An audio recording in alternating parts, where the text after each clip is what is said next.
To this regular meeting of the Armada Planning Commission. Thank you all for being here.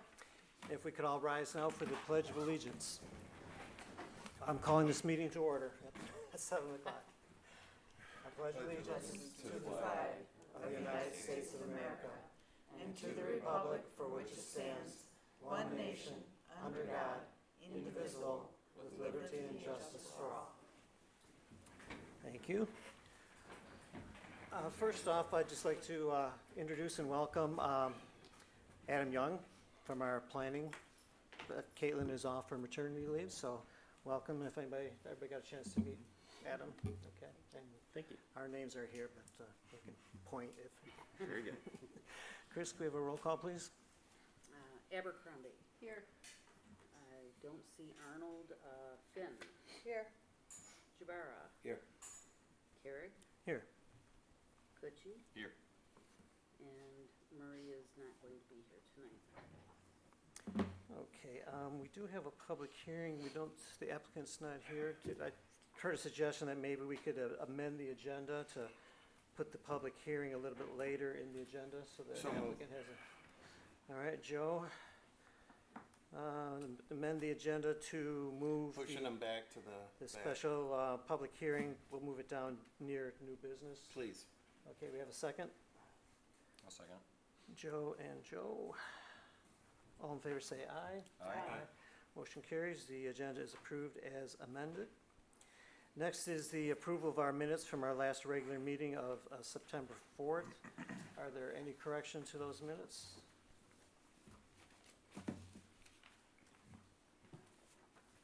I'll make a motion to approve the September 4th, 2024 minutes as presented. Thank you, Beth. And we have a second. I'll second it. Okay, thank you, Joe. I gotta get the right Joes here because that was a different one. Okay, all in favor of the motion to approve the minutes as presented, say aye. Aye. All opposed, motion carries, thank you. Let's move down to our public comments. We do have a public hearing regarding the special land use on Armada Center Road, more commonly known as the kind of the car wash and that area. So if you have public comments on that, save that for the public hearing. But any other public comments, you're welcome to come up to the podium and questions, concerns, anything.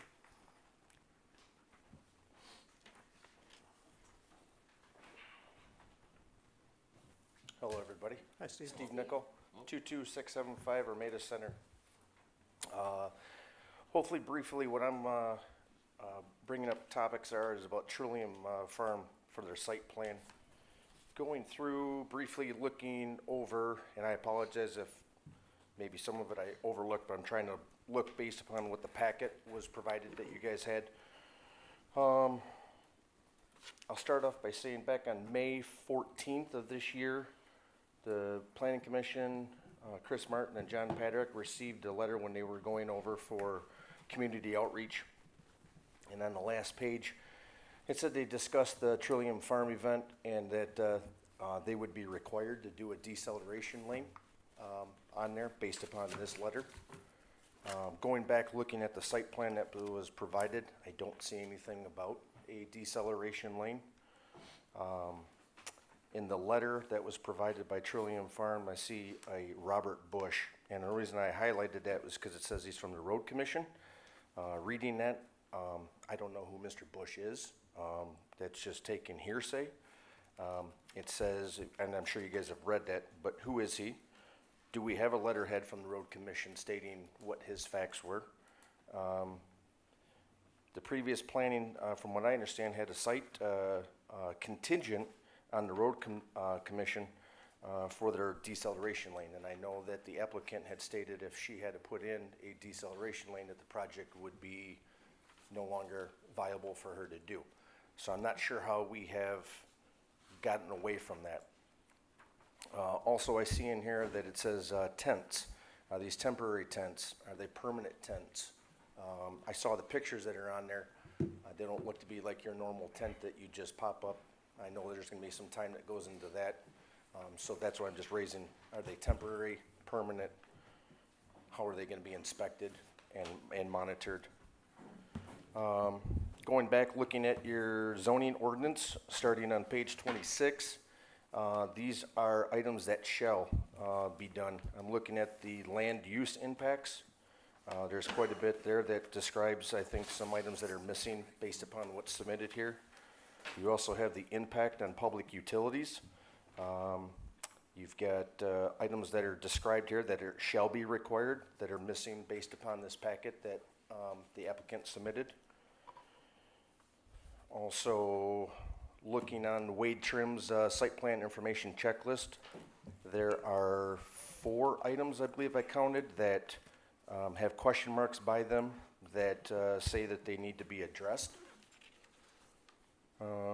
And last, I see on Spalding Decker's with the health department, you have the sanitary sewer, that they're going to be using, obviously, their septic field.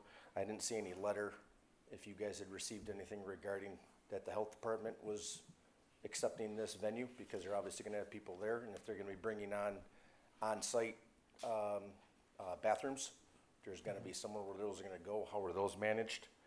I did also see that there was nothing regarding accurate information regarding the dumpster enclosure that's going to be required. And also what I didn't see was just about every event building that I've ever been involved with, whether it be ag, commercial, residential, wherever it's at, has always had to have water retention. I don't see anything regarding water retention on this particular property and how I'd like to know how they're exempt from that, because it certainly would help me in my business to be able to go to my customers and say, you don't need to do those, and whether you like them or you don't like them, they're a lot of money, and I get that, and every customer I always have to explain, yes, we have to do this. Whether it's a small little pool size, or it's Sunoco had to put it completely underneath their parking lot and out in the front road there, so I don't know how we got around that. So to me, it looks like there's a lot of missing items, and I really hate the word contingent, because it seems like everybody gets to keep working contingent that this is gonna happen, and then we have to come back and chase somebody down, but they've been operating and been able to run whatever that their event has been going on. Okay, Okay? thank you, Steve. And I think we're going to address all those because you hit all the same things I was thinking too, so. Well, It thank is on the agenda tonight, so It just I said it think was every asking one of for, these items will be addressed. So. yeah, because Yeah. their site plan, but it was based upon that they were looking for their approval, I think, tonight, based upon what I read. Well, depend, I know, it depends on what you guys do, but I'm saying, that's what they're asking for. I think that there's an awful lot of items that are missing. I'm pretty sure we're going to get everything addressed tonight as far as your concerns, and we'll see how that works out. Okay, But thank you. Thank you. Any other public comments? Andy is here now. Andy is here. Okay. Since we Okay. already amended, the only thing that we really have is the reports and correspondence, so we're gonna continue with it the way we amended it. Yeah, we might as well do the reports and correspondence, and then we can get into the, open the public hearing. That's agreeable. As far as reports and correspondence, we did receive some last-minute items here. Let's see, okay. On the table, you'll see a notice from Township of Washington. They have adopted their master plan, so they are working right alongside with us, and they now have that. It's available on their website if anyone wants to go and see the finished product. And there's also an updated letter from the engineer, but that will be coming up later on Trillium, I believe. Yep. Yes. Yep, so that's got a more updated version. Regarding our community projects, the Blake's traffic study, there's no update as right now. They're still seeking grants, I believe, for traffic work out by the cider mill. Trillium Farm Wedding Plan is, the site plan is on the agenda tonight. We'll be reviewing that. There's no update with the Hidden River on 33 and Powell. The Latham development is on the, Actually, I apologize, there is an update. okay, On Hidden River, we've now received their, engineering inspection escrow, a draft copy of their site improvement bond. They needed to update a couple of things on that. and, their liability insurance to begin their project, so, When'd you get that, today? 26th, Okay, sorry. no problem. Always, things happen all the time. Latham Development is on the agenda. They are going to need an extension for their site plan.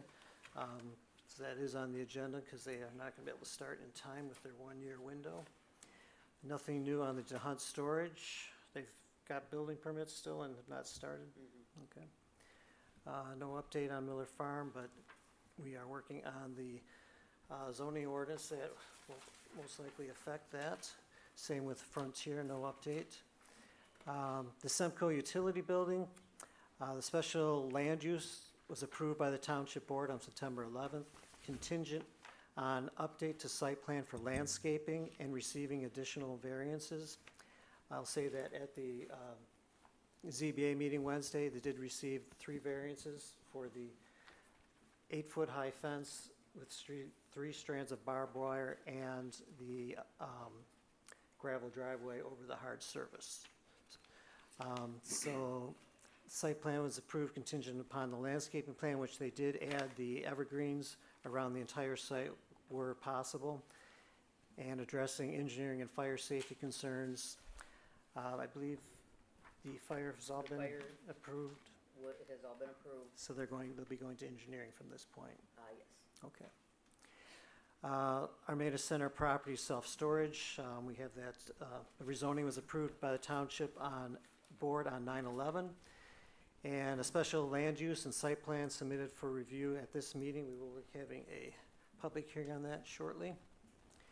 And as far as the ordinance work, we are working on the ag acceptable uses in our special ancillary overlay district. Closed projects are Boo Boo's Boneyard, that was court denied the reconsideration. And I believe that's, did I miss anything, Chris? I think that was the last. Yeah, I think That's- everything else is closed. Yeah, everything else is closed, Larry's parking lot and the master Back plan. to the Semco, they received permits as well. They were signed off by the drain commission. Based on their size of, it's already been approved. Thank you. The Armada Township, we've got a letter from Bruce Township. This is the notice of intent to plan. It looks like they are going to be updating their master plan. Must be the season for master Yeah. plans. And then this is the letter that, from Latham Development, that's on the agenda later for their extension. Are there any other reports or correspondence? Nothing from, I'll make a motion then to receive and file reports and correspondence as presented. second that. Thank you, Beth and Maureen. All in favor to receive and file the reports and correspondence, say aye. Aye. Aye. All opposed, motion carries. So now that brings us to our public hearing. Let me just move a few things around here. The You public, need a motion to open?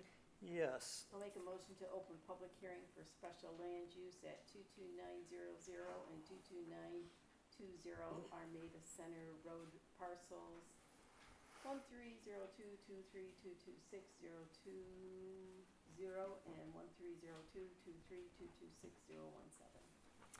thank you, Beth. Okay, Mr. Maureen.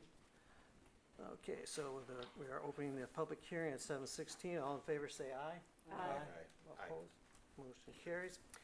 So what the public hearing is this is an opportunity for you as the public and for us as the planning commission to gain information. The applicant will present what his plan is. We will most likely then have our planner go through, we'll review it, and then we will open this up for public comments. Hopefully, between the planner's comments and the applicant, most of your questions will be answered, but certainly everyone will be given adequate time. If you have any questions, concerns, everyone will have a chance to come to the podium. And we just ask that you state your name and address for the record. And like I say, everyone will have plenty of time to have any questions answered. So with that, this public hearing is on, as we said, the site on Armada Center Road, which is next to and behind the existing car wash. So, oh, there you go, way in back. We're gonna have the applicant come up and tell us what his plans are, and then Adam, at that time, after that, would you like to probably go through your review? And then Yes. we'll take it, okay. Sounds good. Hi. I'm Andrew Mazer, 20502 Windham Drive, Macomb, Michigan. I'm here presenting a site plan approval, seeking site plan approval and special land use for Armada Center Road self-storage facility. I'm here to answer any questions and be transparent with the public. I don't believe that we've raised any red flags currently, but if I'm here, if you guys have any questions. Okay, and actually, we're looking at two things tonight, where you need a special land use in order to have this type of storage facility at that Yes. location. And this body, the planning commission is a recommending body to the board. The township board will have the final say on that. And then the site plan, the planning commission does have the final say on that. We will be reviewing that, which is another component of the storage facility, but I think I'll let the professional explain that a little better, so. Okay, sounds good. Well, you should have in your packet a review letter, and I'm gonna primarily refer to the September 24th letter that summarizes our review. We do have a number of enclosures and attachments, checklists and whatnot. That is primarily for the benefit of the applicant and the applicant's engineer in terms of revisions or changes that need to be made. I'll start with the special land use comments. So that would be the second half of my review letter. Generally speaking, as you had said, any special land use requires approval by the township board ultimately, based on a recommendation from the planning commission after holding a public hearing. This is the opportunity tonight, is the public hearing. So the public comment should be directed on special land use criteria specifically. We did outline the standards that the planning commission has in evaluating any special land use request. With regard to the special land use, there are also, in addition to those general standards for special land uses, there are specific standards for self-storage facilities as a special land use in the B2 district. In my letter, I outlined some items that I think need to be addressed, at least through revisions or maybe determinations by the planning commission. For self-storage facilities, outside storage is prohibited. So storage outside of any self-storage buildings.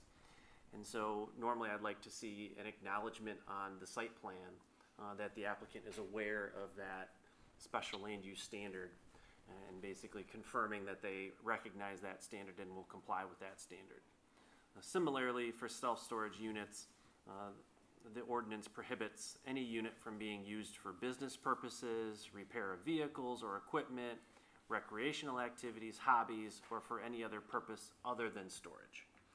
And so that is another item I'd like to see a note added to the site plan, acknowledging that and confirming that they will comply. How would you do that then? Just write it in?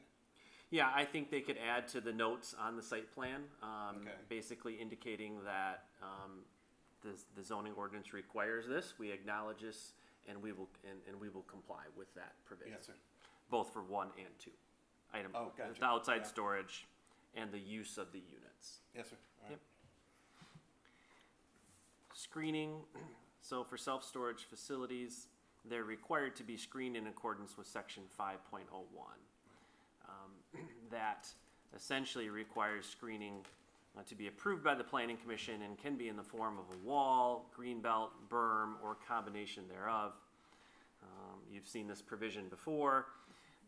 Basically what they're showing, they are adjacent to residential uses really to the west, south, and east, so kind of all around them. They have a note on the site plan that they are providing, and they show they're providing a minimum 10-foot wide green belt proposed along the west, south, and east perimeters of the property. In fact, their actual setback, or the green belt area between their property lines and where any parking area would start, and certainly where any building would be located, is well beyond 10 feet.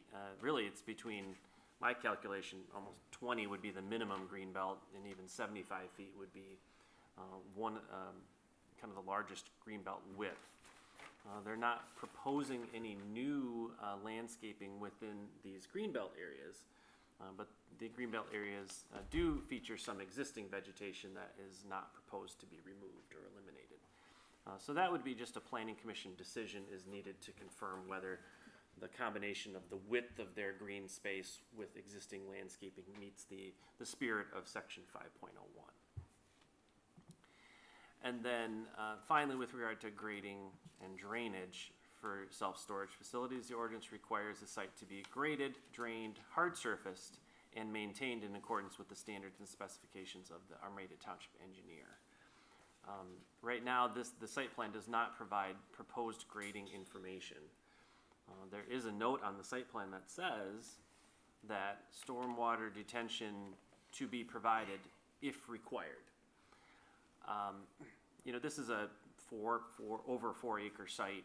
I believe the township engineer and their letter indicated, anything over 1 acre, stormwater detention is likely to be required. So, ultimately, it's gonna be up to the township engineer and also the county in that regard. But right now, they do not show a detention pond, for example. They do show some kind of, improvements maybe to surface drainage and swales and whatnot. But ultimately, I think that's an important point that needs to be addressed or identified. I don't know if the applicant has had conversations with the county, and that's something we can ask maybe the applicant to clarify as well. Okay. Would you like to have the applicant address these right now before we move further into? Maybe, yeah, so the next some- grouping of comments would be on the site plan, so I don't know if you wanna pause at the special land use comments and let him maybe address some of those. Well, then also as part of the special land use, we need to address the requirements for a special land use as well, correct? Yeah, so these are the or the standards that you have, Right. standards 1 through 8. So we did list in our checklist, or a little bit later on is the special land use analysis. And we list the 8 standards for you. We provide some kind of findings of fact, but allow for you to, kind of consider whether these standards are being met. I don't know how normally in depth you Well, go. I'm thinking that it's easier if we do bite size, if we maybe address the 4 concerns Sure. on with Yeah. the applicant and before we move on, because Yep. the 8 standards will get more involved and we'll That lose makes our- sense. we'll lose our train here. Sure. So obviously the first one on the outside storage, you're just proposing the buildings themselves with no outside storage at all. Correct, there will be no outside storage. Okay, so as far as adding the note and enforcing that, We'll have it done. that's not really an issue for us. The second one, as far as the use of the units, I can give you a piece of advice, don't put any power in them. No problem. Even lights, people will tap into them. It's So, gonna happen, so. We don't plan on putting power in the actual units. I believe every 75 feet, along with a fire extinguisher that the fire department required, we were gonna put a downward facing light with 1 power receptacle. Okay, but no power inside of the units? Okay, and so that will have to be noted, and, For like I fire say, hazards too. it's nothing but, if there's a way to get power, people will find it in there, so. The screening, this is up to the planning commission. We know that site's pretty heavily wooded right now, but, a lot of that, is that gonna be adequate? Because a lot of that is kind of low-lying brush. And I've noticed that you can, as the seasons change, you're probably gonna be able to see through that a little more. So are we thinking that we're gonna need more landscape screening on this, or what is the planning commission?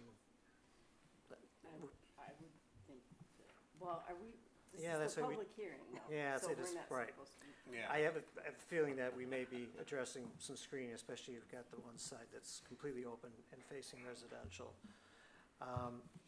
Now, the grading and drainage, this is required to be on the site plan, correct? It has to show But the public Yes. hearings for the special land use, that's what the public hearing's for. Then we do the site plan Right. after we After. close the Well, public these, hearing. these are addressed as a special land use review, as, The grading is a requirement of of the self-storage facility special land use. So that's why, in a sense, we're bringing it up at least Okay. at this time. Okay. so that's something that'll have to be addressed on the site plan as well. Okay, so we're pretty clear what we're probably looking at, additional information.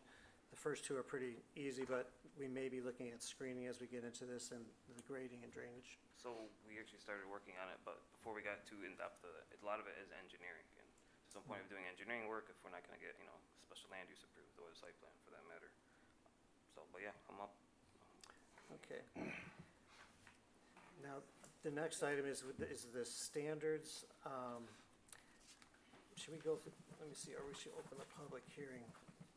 I mean, with public hearings open, but take in some public comment? If you'd like, I can go over the standards, or I can just kind of mention the standards, or Okay. you can just kind of allow for public comment. I mean, ultimately, the public comment is kind of geared toward those specific items that we just discussed and these 8 general standards. So- So I could just kind of provide a Let's summary just of go these through the 8 standards. standards and Yeah. we'll bring Before it you do forward. that, Adam, you stated in the finding of the facts in the back is just, I mean, are we gonna add to that, I'm assuming?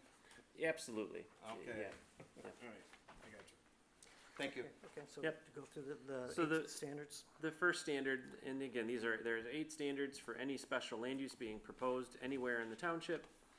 Standard 1, the size, location, and characteristics of the special land use must be in harmony with the appropriate and orderly development of the surrounding neighborhood and or vicinity, and any applicable regulations in the zoning district in which it's located. The second standard, the proposed use should be of a nature that would make vehicular and pedestrian traffic no more hazardous than is normal for the district involved. And so you would take into consideration things such as the ingress and egress to the site distances, location of driveways, and things of that nature.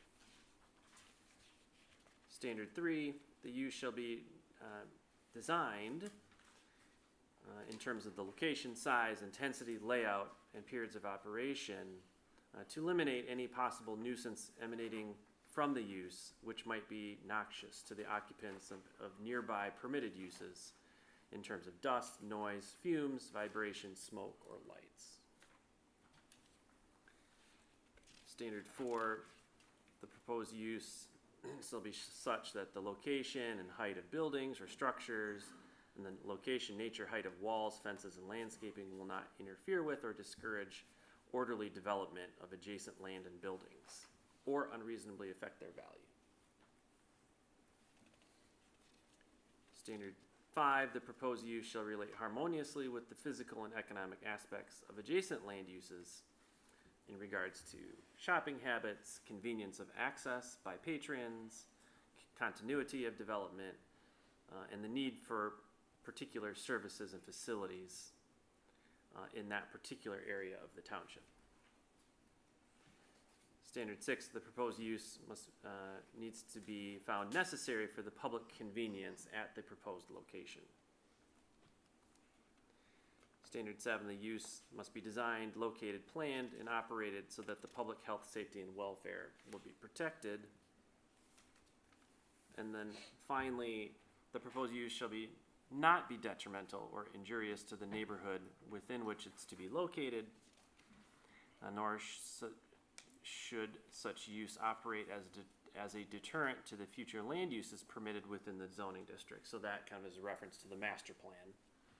Is it in harmony with the general purposes and intent of the master plan and also the general purpose and intent of the zoning ordinance? So those are the 8 standards that we were Yes. considering as a commission when we get to that on the agenda. So we'll give you a break from the podium and open it up to public comment. And like I said, come up to the podium so we can hear you and state your name and address, and we'll get your public comments and concerns. Hi, my name is Roseanne Beetham Zeblin, 74965 Fulton, and I back up. I'm on Fulton Street, and so I get two sides of Andy's business. Right in the corner. Yep, Andy, thank you for shutting off the talking. Because I'll tell you what, I didn't realize how upset I was, and now that it's done, it's like, wow, I took a deep breath, because it talked all night long, and I'd be up looking to see who's in my driveway. So, for me, the traffic issue is a big deal. I mean, traffic tonight again was backed up way past the car wash in the mornings, coming home at night. That Four Corners is becoming a nightmare, so additionally, we have to look at how we can get the traffic that's going in there off the road. But my major concern is, and Andy had to do this himself, we were having problems with water coming through my whole backyard. And county came out and they cleaned out the ditch that's between, or they cleaned out the corner. And then the water really started coming into my yard. Andy cleaned it out back as far as, I don't know how many feet it was, but he did that on his own. We need to find out who owns that ditch. You have all the property coming off the land at North Center Farm Supply, comes over that road. You've got all the water coming from Center Road, both sides, east and west. And I'm paying taxes on property that's gonna wind up being a pond, and I don't want that. It's already washed away a good 6 inches of my backyard, because water sits there. So who owns that? Who's gonna take care of that ditch to take care of all that water? Because it's bad, even, I'm looking at it, and I don't know, Andy knows it, because I can see it's marked. At one time, Reverend Farver asked me to come to buy the back part of my property because the village had put in a well back there. There's a pipe there, it's all marked. So I don't know where is the village property and where is the township property, because that is right on my corner in the back to the south. So, Andy, I don't know where, and I looked at that sheet we had, I don't know exactly where the storage units are gonna end. Are they gonna end at the ditch? Or are they gonna come back on part of that property that I own? And that's where the turkey and the deers and all that stuff are currently. But if it's going there, we got issues. You know, so, because that water has to have some place to go. That water is all trying to go down to the creek, and you can see it makes its way, whether we like it or not, that's where it's gonna go. So to me, the biggest concern is the water. And yep, we only have these big bad rains every once in a while, but you've seen what happened down south.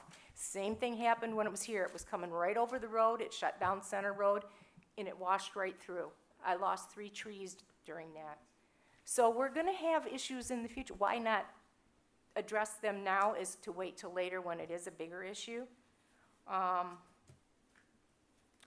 That's it for me right now, but that's a big concern. The water, we need to find out who owns that ditch and who's gonna maintain it. And once that's paved, all that water's gonna come back towards me, if that's all gonna be paved in the back. Right. So, that's something to look at. Thank you. And that is one of the items that the planner did address, and that comes up even more in the engineering phase as well. Any other public comments? I don't know if it's gonna make any difference. Lisa Johnson, 22-800 Armada Center. The proposed, the 22-900 is the house that he wants to remove. I'm the next house over. What divides us is Robin Karras's 13 acres, 14 acres, and I believe he wants to sell. So what's gonna keep this from expanding into my backyard for these storage units? I have horses, chickens, ducks. I have a farm, a small farm it is, and I have another question. Are we gonna have instead of the 4-way stop there at Armada Center in Fulton, are we gonna put in a stop sign? Not a stop sign, a stop light? Because the traffic is so bad there at times, I can't get out of my driveway, I can't get in my driveway. And when I'm heading west to turn left into my driveway, people pass me on the left. And it's like, what the hell are you people doing? Traffic's really bad, really bad. So, and another question is, I wanted to know how far back that the storage units were gonna be. Am I gonna see it in my whole backyard? My property runs 174 wide by 1,315 feet deep. how long are those storage units? How close are they gonna come to the, like, Robin Karras's property line? As to where I can see these ugly buildings and, what kind of proper screening is gonna be around there. And the lighting on his car wash, I have trouble sleeping at times. That light is so bright. At 2 or 3 in the morning, I look out my side window, and the lights are, blaring. I don't think there's any downturn lighting. So, what kind of lighting is gonna be at that storage facility? What time of hours can the people come through there? Are they gonna keep us awake at night? It's just, yeah. I don't think it's a good area. Is it gated? Yeah, is it gated? Is it gonna be Yeah. gated? Yeah, and we should be able to address all those questions. They're all part of the site plan, so, Okay. thank you. Steve?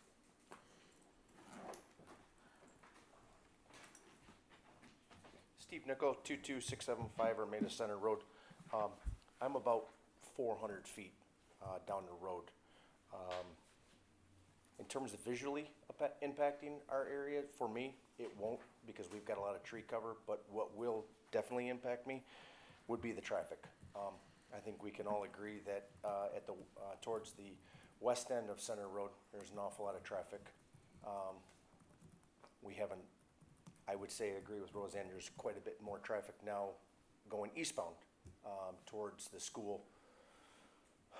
School choice, we've got an awful lot of kids now that are here. I think we've got almost 500 kids that are school choice. You certainly have a lot of traffic in the morning. I know where I'm located at, it is 55.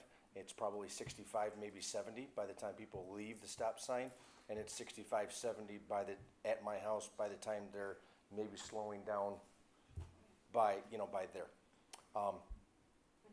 I notice again back, I'll reiterate, in the ordinance, you certainly have a lot of tools here that I think need to be used and utilized. Traffic impacts. I know when I was on the planning commission before, we talked about traffic studies whenever that there was new development. Is there a traffic study that's been done to understand? Because from North Avenue at the corner to the closest corner is, I believe, 350 feet.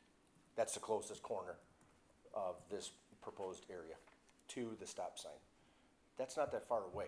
I mean, deceleration lane, trying to get that traffic to come in and out of there is gonna be the engineer's gonna have some work, I would think, to try to get that to come in and out of there, flow with everybody that's around there.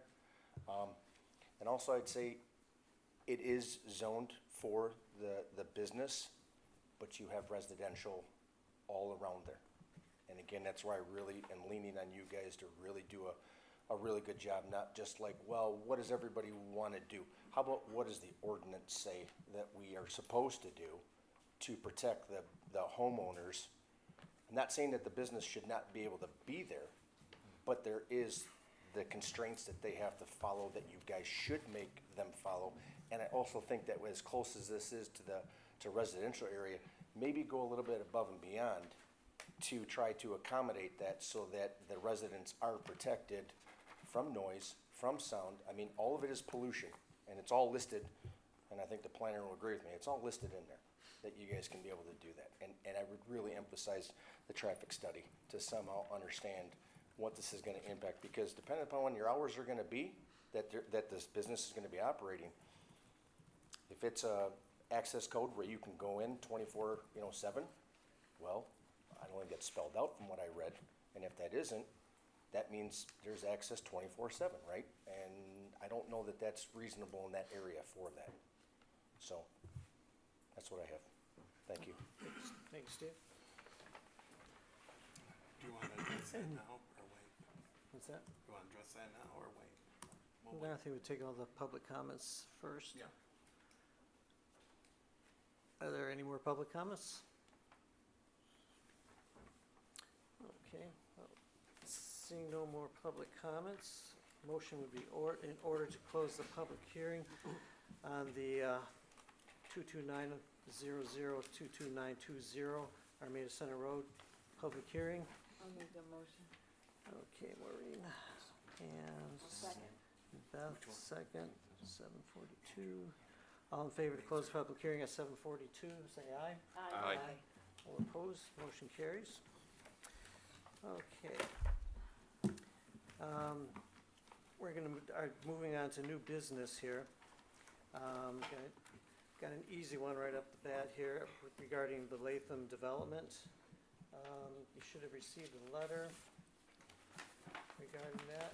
I'll make a motion to extend the site plan for Latham Development for 1 year as requested by the applicant. I'll second that motion. Okay, so Beth and Maureen, this is for a Extension. 1-year extension on the Latham project off of Powell Road. So 1 year, the original was October, so this will take us up to October of '25. Okay, is there any question on the motion? They have not started any construction. No. Correct, correct. All right, seeing no discussion, all in favor of the 1-year extension for the site plan on Latham Development, say aye. Aye. All opposed, motion carries. Next, under new business, we have the Trillium Farm. So Trillium Farm is 32 Mile Road. This is, come on up. Looks like, Hey. I never know what to do when I come up here. oh, you can just tell us what's going on, give us an update. and What's then- going on is I hired a civil engineer or, I always want to say Monroe, that's not it, it's Moreau. Okay, thanks, Sam.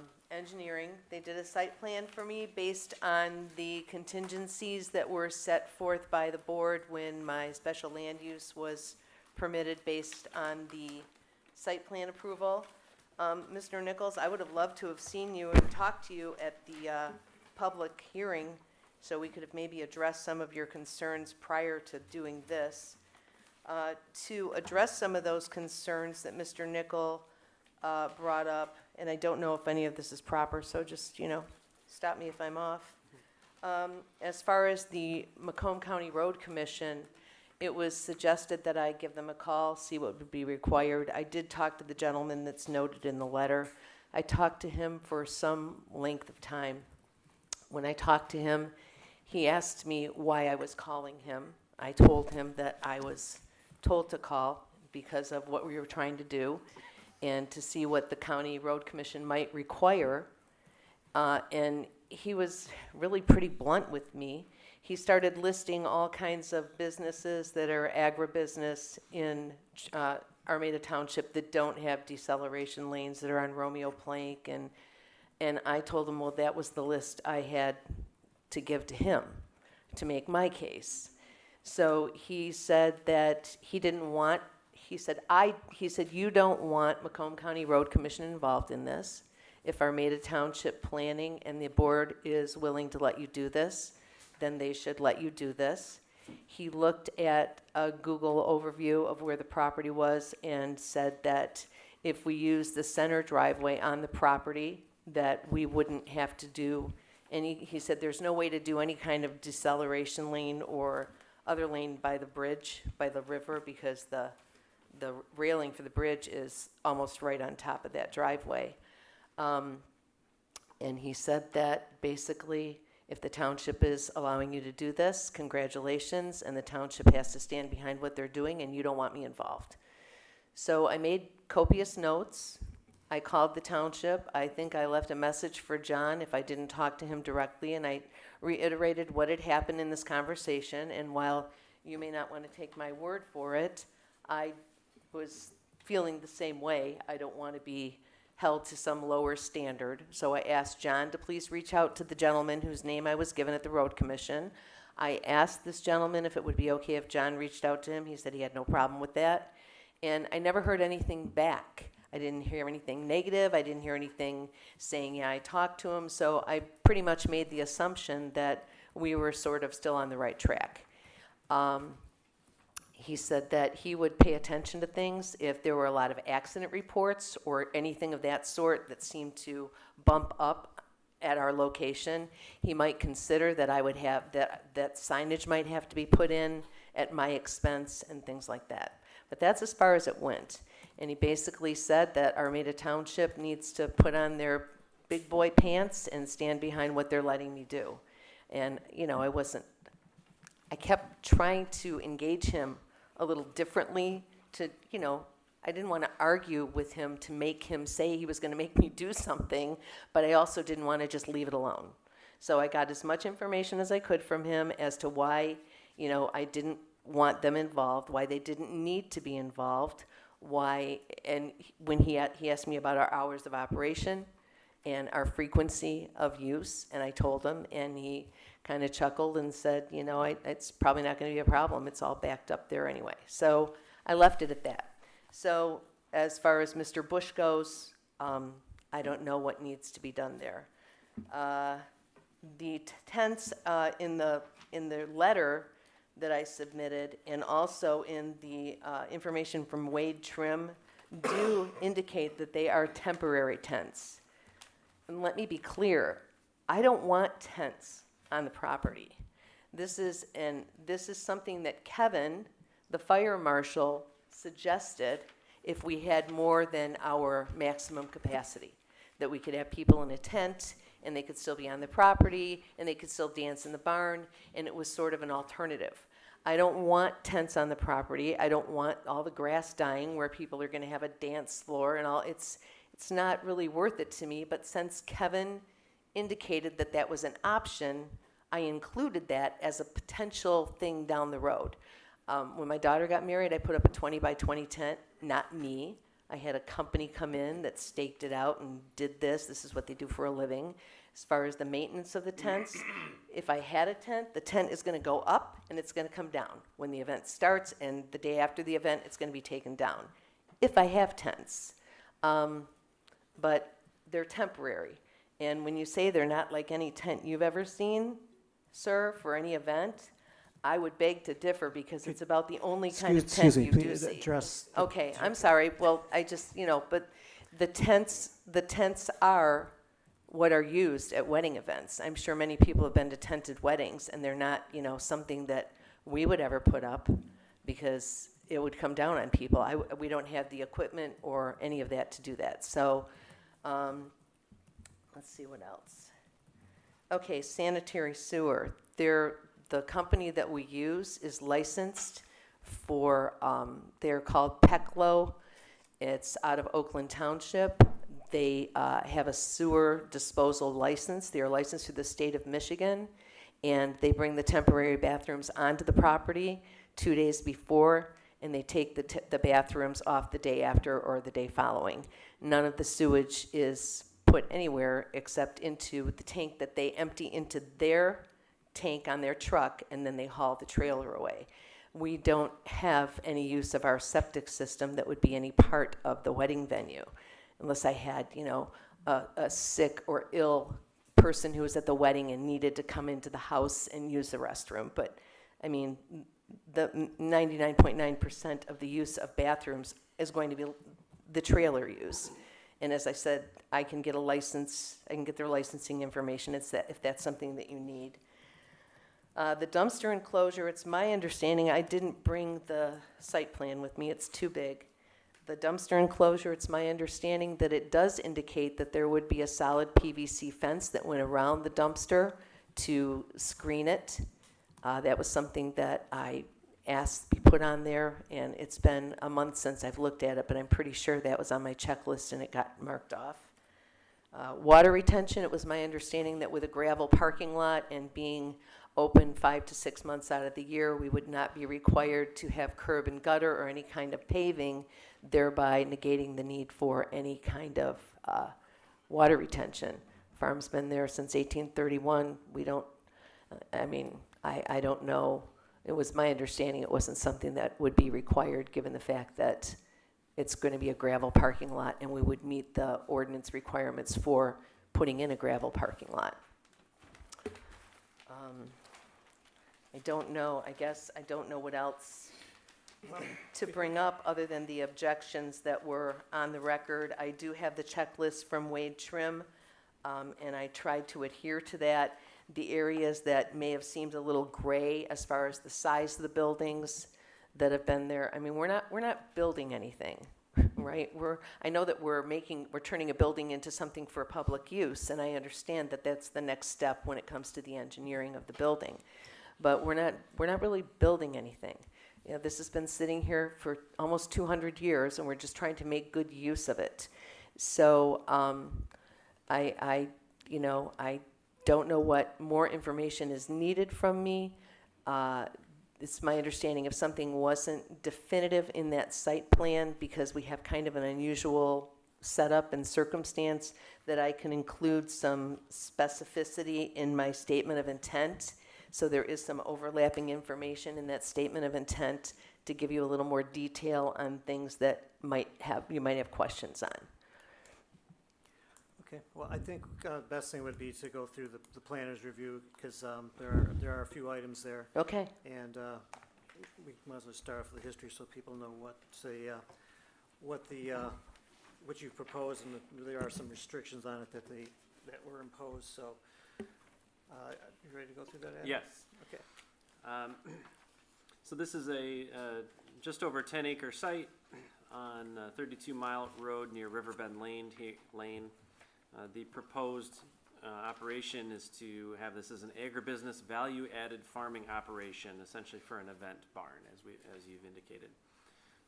So this is a special land use, and the special land use request was ultimately approved by the Township Board back in May of this year. They approved the special land use contingent on the following conditions, and I think it's worth just mentioning those tonight for the benefit of those in the audience. Receive final site plan approval through the township, so that's why the site plan is in front of us this evening. Seasonal use from April through November, so a time frame limitation on when this can operate. Events must end by 11 p.m., so a time of day limitation. Limited to 2 events per week. No fireworks or pyrotechnics at any paid event, and a solid 4-foot screening fence shall be provided on the north property line between any parking lot areas on the north side. So those were the Township Board special land use approval conditions. So the site plan, I have in my letter a number of items for your consideration. In many cases, it's a matter, I bring it up because it's a matter of a determination that the Planning Commission needs to be made. In a few instances, it's a matter of maybe some changes or revisions that need to be made to the plan. So first, under site plan required information. So normally, the ordinance would require these details that are bulleted, listed there for you, that are not provided on the site plan. Existing improvements beyond 200 feet of the subject site.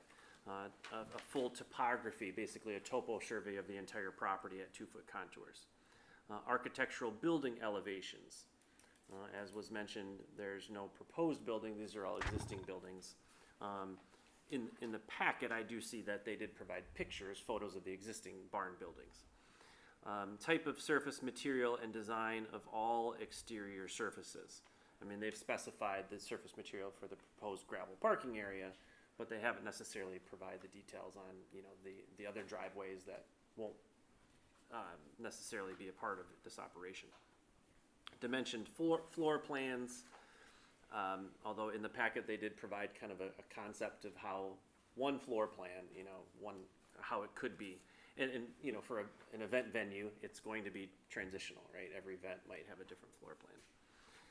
Signage details, the site plan does note a proposed venue sign and the location of that. But if they're asking for approval of it tonight, we don't have enough details to do that. One option, I think maybe it would be to have a note indicating that separate approval from the township will be secured for that sign.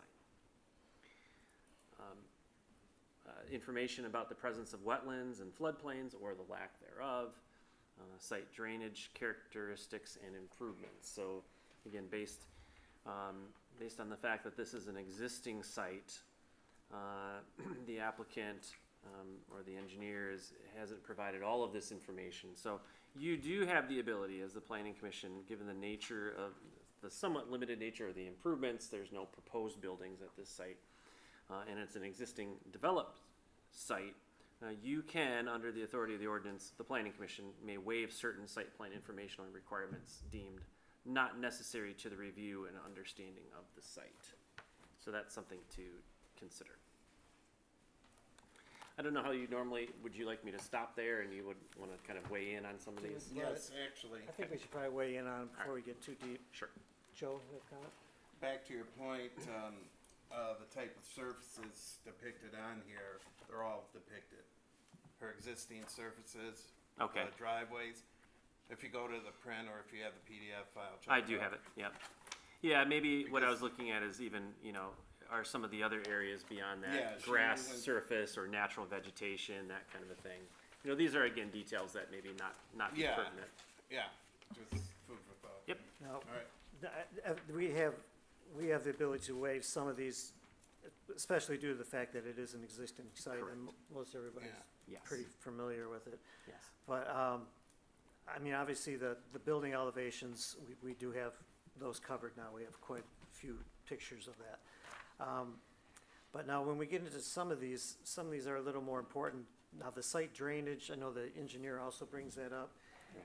That's probably gonna be affected by this parking lot and things, so, is this something that we can say this is gonna be, it's gotta go through engineering? Yeah. And that would, it'd be addressed there, more Yeah, so than at the planning commission? You could, your township engineer in their letter indicate, the standards, the requirements. They talk about how any additional impervious improvements may require additional stormwater drainage. And they also, mention the possibility, well, certainly that this would need to be reviewed by the Macomb County Public Works Office to either gain their approval or to get a waiver, and I believe that's in referring to stormwater. So they will need to look at this, and they will ultimately determine whether additional stormwater improvements are needed based on, this is a gravel surface, Yeah. so it's not, hard surface. Well, to put that to And- bed, yeah. not to cut you off, that's already been satisfied. I have the waiver. I have the waiver, and it's contingent upon what we do here. And, moving forward, where I is know, that? Chris, you're gonna kill So me. what's the Where's the waiver? waiver? It's on my phone, and Well, it's, Come on, Joe, you I- can't do I- that. So well, it just came in tonight, so So it didn't matter. So with the waivers from where? From who? It's from Public Works, as he's asking. And that shouldn't be until the next step for the approval, so. Just food for thought there, again, if she's already met that. They've already looked at the site, and they But have we it need set. that. I know We that. need that information before we It even just came discuss in. it. I know, but we need the paperwork to, Well, I mean, well, it's hearsay, not hearsay. contingent. No, it's actual fact. Well, Okay, we- what- That's we the need best it- they could do right now, they told me. Well, we just need to have it printed Okay, so- out. Well, so- we'll- We're going to address that one. Everyone's comfortable with the building elevations. What about the dimension floor plans? This is basically a big open space from what we're Yes, looking at it's here? 30 I've not by been like inside. 125, 130, and it's concrete floor, wood walls, and it's whatever people want to do, if people want round tables, if they want to make it Harry Potter style, so however people want to have it designed is how it's designed. There's nothing permanent inside of the building on the floor. There's a bar that's on wheels that can be moved to wherever somebody would want the bar to be. And otherwise, there's nothing in the barn that everything's, I don't, it's all temporary. It's tables that can be taken down and moved. It's chairs that get placed or put into storage based on what's needed. So it's just like this whole room with nothing in it. So your floor plan where you show the setup, it's basically an empty box, and it just shows the locations of the doors. That's all Right. it is. And, it was suggested that I give some kind of a sample floor plan, which we did. And, I guess I could do all kinds of different things, but, yeah, right? It depends on the bride, I guess, or the party that's renting the place. But it's just a big open area. And it says for up to 100 people. Now, That's What- per what- Kevin. what is your capacity per the fire marshal? Kevin is 100 people. 100 people. That's without having a sprinkler system. If we want to have a sprinkler system, then we could go up to 300 people, which, be great, but that's like down the road, right? Because we know, it's not like I have city water, it's not like Okay. and that's when Kevin came up with the whole tent thing. You could always put a tent out here, but then again, we're not allowing amplified music outside. We're trying to keep it sort of boutique-y and intimate. We're not trying to set the world on fire. Is the planning commission comfortable with the floor plan? Basically, that it's an open, we have the diagram. Okay, and the sign, are you planning just applying for that separately? I suppose so. I was just told I needed to have an indication. I mean, I'm not gonna have anything that's internally lit. I might have something that's got a solar light on it and it lights up quietly at night, but I would just want a modest wooden sign that just says Trillium Farm on it with the address, because it's a little difficult to, GPS has people turning in all 3 driveways at all different times, and No, she does that separately, it comes an extra fee where if it was on the site plan, it would all be part of the same review fee, is that correct? Can it be, approved in concept with an administrative review of the sign plan? We can approve the location. Appro- That's But it part of would have to depend on the size and I mean, everything. because Yeah. there is a According to permit the that she has to ordinance. pull in order to put it in. I think you could simply The or- allow that statement. Either it can be a note added or just a revision to that statement on the site plan, separate permit required, Contingent. or that could be a contingent item, separate permit required for the sign. So we could basically just approve the location and it has to follow the sign ordinance, which it has size limitations and illumination and go right through the sign ordinance. So either contingent or separate, you could do it either way. Okay. At this Well, point, either I way, think, she's gotta pull the permit. yeah. It requires a permit. Yeah. That's what right, and I have to comply with the ordinance, so I would just approve I'm the just gonna go, I just want something modest. I don't want anything flashing and bright, and No LEDs? no It's LEDs. changing. Okay, now the topography on 2-foot centers. We Yeah, have- 2-foot contours. Yeah. If this was a new undeveloped site, logically, we need to have a full topographic survey, and it would include the entire site here. Right, I'm sure engineering, so that'll come in engineering, I know that it's a site, it's got the creek running there. Yeah, certainly as they review the plans, and if stormwater is required, obviously, full engineering would need to be provided. If the waiver is provided, then it's a matter of, the engineer reviewing this Okay. plan, which they've had an initial review at least. Oh, I forgot to put waiver with a question mark. Yeah. Waiver to be provided, how's that? That sounds better. I'm actually thinking that we should probably figure this out and then table it. If there's enough items, There's quite a we few. can't have too many contingencies, it's just, I think there's gonna be way too many contingencies. I think we do need the road commission to sign off. Well, yeah, that's that for was, I engineering. think that was the biggest hurdle, that sounds like you're gonna have, because, I'd like to see it before I vote on a site plan. Yeah, I'd like to see paperwork in front of me more that so than a the phone the conversation. county says, this is what, the Class A road, and we have traffic, and yep, we're gonna be okay because of its minimum, like do their own little traffic study, for the traffic on, Saturday and Sunday, or Friday nights, not that busy maybe on 32, so maybe they'll say it, but I want it in writing. I want it in writing from the county. Okay. I figured that. How do we get previous to- that? Because I don't think, when I talked to this gentleman, you know, like I said, his whole attitude was, you don't want me involved. So would some letter, I mean, you want a traffic study done and all these other things. If you have a letter from the road commission stating that they have no objections, I don't know how, do you, That would be, Basically, okay, yeah. so if it's just, if it's a generic approval letter of what we're proposing as far as the entrance into the property off of 32 Mile Road versus, you know, you want a traffic study and all of these things. I don't know what's entailed in that, and I don't know what the road commission would do, but when I had my conversation with him, I was kind of trying to chase all of that information down, and it really wasn't that forthcoming, other than, look, you know, if you're approved, then you go back to the township and you tell them that, you know, if they're doing this, it's on them. but there was that meeting that they had, even like that Steve was speaking of, and we had that paperwork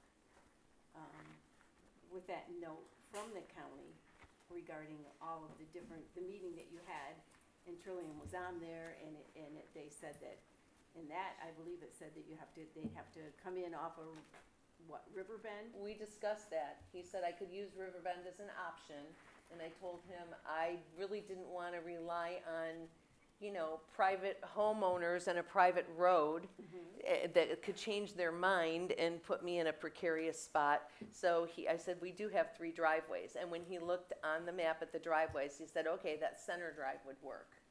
If he would just put that Okay. in writing, you know what I mean? I Because do, we I have something understand. else in writing, and It was, it's just I very was of the confusing. understanding that someone had already talked to this gentleman, other than me, right? I made the initial contact, we had that long conversation, but again, I felt a little awkward just being taken at my word, right? I mean, I've worked and in the no legal offense field to since I was you. 23, I'm gonna be Yeah, there you 68, go. I get it. You get it, okay, thank you.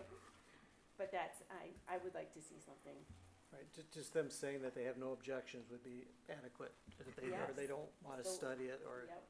Is the engineering not able to check with the county and validate that what they're proposing on the engineering side is adequate? Like, why wouldn't the engineers contact the county and have the approvals done you know, through the engineering? Why are the why engineer are you does not, calling, is what I'm questioning. they just say that there may require some, these permits. Because If I may, yeah, it's not our township engineer's responsibility Right. to make the contact with the county. It is the applicant or the applicant's Yes. engineer to make the contact. Our engineer, I'm sure, could maybe provide to the applicant, the correct person. Hopefully, the person that you talk to is the correct person. We don't know that.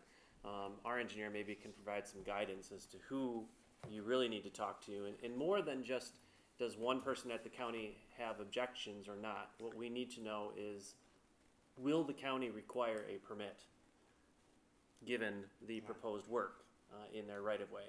Basically, the work is limited to a widening of their middle driveway within Monroe County, Macomb County's right-of-way. And we need to know if that will require a permit. If it does, then Macomb County will do their due diligence on what is needed in terms of the egress and, you know, that And kind of thing, so. Can't all of this be done before it actually comes to the planning commission, so we can, I mean, as lay people, Yeah.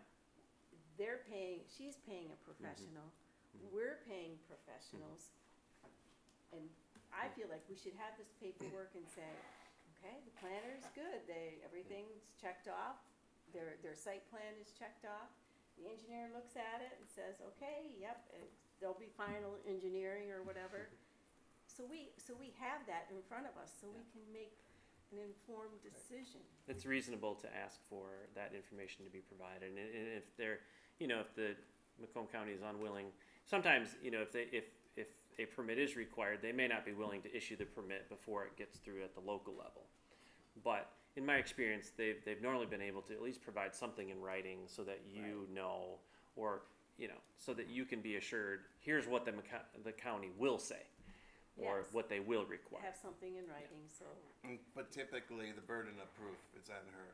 She has to, or your engineering, Murrow, Well, it was my understanding at the last meeting that I should contact them. You're asking why it's me. I was told it should be me. You know, this is my first rodeo with Okay. this kind of thing. So I'm just doing what I was directed to do and reported back to the parties at the township what the outcome was and asked that they actually contact this person and verify our conversation. So again, it's not just me being taken at my word. So I was trying to get Right, somebody right. with authority involved in that conversation as well. So when this was in front of you, you would have something that was a little more solidified as far as where the county stood. Yeah. So, And as for like the topography, I mean, we've made other existing businesses or farms or whatever, they have to have the topography on their site plans also. So, I mean, we should be across the board with everyone. I don't like to pick and choose. What's fair is fair. And no offense to you, no, but I that's, understand. It was just my understanding that is something that the board had the ability to waive, given, you know, the existence of this place with all this time and, you know, I I mean, can nothing is appreciate being that. changed other than a parking lot being put in, which is gravel, which is not a hard surface, you know, And and. that would, was that correct? That would exclude the topography of it? Because it's a pervious surface? I think that gets into the question of stormwater, whether a stormwater detention is needed. If a stormwater detention is needed, then you would need to do the topography. Yes. But in this sense, you know, to your point, I understand, you know, if you've required it, others, and I, Others had you know, to this do is it. my first meeting with I you, know. I'm not sure your past practice. But in the sense of fairness, I will say that the ordinance does authorize you, give you the authority to waive. That's why the waiver option is given to you in situations where you deem it not necessary, that the topography is not necessary to the review and understanding of the site. So you do have the legal authority to make the waiver in that instance. Right, it's not necessarily about fairness, it's about. Correct. Every site is its own site. Okay. So, I guess we just, not get stuck here and move along. We've already addressed the driveway, basically, the road commission. The temporary tent height, it's not to exceed 35 feet. They said these are temporary, you Yeah, don't even want. we've never had one. I've only been in them at weddings myself, so I just got some pictures of what would hold, you know, more than 100 people for a reception. I mean, the barns are 35 feet tall. I can't imagine a tent being higher than this ceiling. The barns are ridiculously tall. We have a 35-foot scissor lift, and it barely makes it up there. It's so high. I can't imagine. I would never allow something like that. I don't want some monstrosity tent on the property anyway. But Judy, people do that. And I- not to bash I understand, you, but I've never, It unless happens. you're getting a circus tent, I don't know how you could get a There's a- tent that's more than 35 feet tall. There's your point. They're big barns. Yeah, So well, they I have- would absolutely restrict that. That's So- why we're So how we discussing can it. address that is, in the area, on the site plan where it discusses the tent, you Yeah. can have a note that simply clarifies, maximum, height 35 feet. That is the maximum height for the zoning district in Yes. which this property is located. So it could be a simple note. Remember, a site plan is once approved, it's a legally enforceable document, and having those notes on the plan is important for the code enforcement officer and the zoning administrator 15 years down the road when, heaven forbid, somebody brings in a 42-foot tall Yeah. tent, we can go back to the site plan and say, nope, it's limited to 35, so. So as it stands right now, this is limited to 100 people, because Yes. it's indoor. But when you say the tent possibly could take you up to 300. No. That's if I have a sprinkler system Oh, this is, in the I'm sorry. barn. I'm sorry. Okay, because you No. would be, yeah, That- limited by your that- parking and, okay. So the temporary tent height, we've addressed that the barns are pretty good size, and get a tent any bigger than that would Yeah. not even fit in this She doesn't Footprint. even want a tent. She Right. said she's already stated. So can we just take the tents off of the, I mean, if it's gonna be this much of an issue, take it off the plan. If you're not, if you don't Well, want I mean, tents. it's not something I necessarily wanna see, because like I said, I don't want a dance floor on the grass, killing the grass. Where we would have them put it is between the barns on new grass. But again, this is something Kevin suggested that I do, and I don't so, pardon me? I don't think it's an issue, I mean, just, Okay, there's just a yeah, I height think requirement, it's I just mean, putting the you have to have something- limitations on what's expected and following those. I don't think there's anything wrong with it. Hey, that's whatever, I mean, it's your site. No, I plan. know, You well, we don't went round and want round tents, about you how don't many want events I tents. was gonna have a week. So it's a simple note on the site plan that not to exceed 35 feet would be, would be, Right. Yep, address so, yeah, that, that's it. okay. It's fine. The next is pathways. I'm sorry, I'm kind of taking over. Yeah, your- pathways, this is just a requirement, you know, to encourage pathways to be provided along the frontage of properties when they are developed. You are given, the planning commission, given the ability to waive the requirement. Yeah, when you deem them to be not desirable based on a lack of connectivity, extreme topographic conditions, or other environmental or physical constraints. There are no pathways in the vicinity Are we of the site. talking about sidewalk? Sidewalks, yes. Okay. No sidewalk. Sidewalk pathway, right. So this is just something, since it's in the ordinance, I wanted to bring it up, and can be a determination that you're okay with them not showing a pathway or sidewalk along their frontage on the site plan. Now, they do have some internal sidewalks, Right. but we're talking about along 32 Along the mile right of way. road. This does have some topography. I mean, this, Well, it's the scale. beyond the river. What is the planning commission's thoughts or questions on the sidewalk? I agree that it would not be something that I would, Not feasible for I mean, that it's not area. feasible for the area. We don't don't Right. have sidewalks in 32. I mean, the Lack bridge of- doesn't allow for, I mean, the bridge is right Okay. after, So that I would is waive something that. that's gonna be waived, okay. Mhm. The screening, Yeah. back to our planner. So wherever a non-residential district or use abuts a residential district, that section 5.01 screening kicks in. Screening can be up to your discretion to a certain extent in the form of a wall, greenbelt, berm, or combination thereof. So you see on the site plan, they've proposed, first of all, the setbacks to where the wedding barn or the event barn is. The setbacks to the proposed tent location are all even hundreds of feet away from any of the property lines on the property. For the parking area and kind of the service drives there, they are proposing a new 4-foot solid PVC vinyl fence along the north side. There's also going to be a solid vinyl fence on the interior, and then along Riverbend, there's existing vegetation within the right-of-way.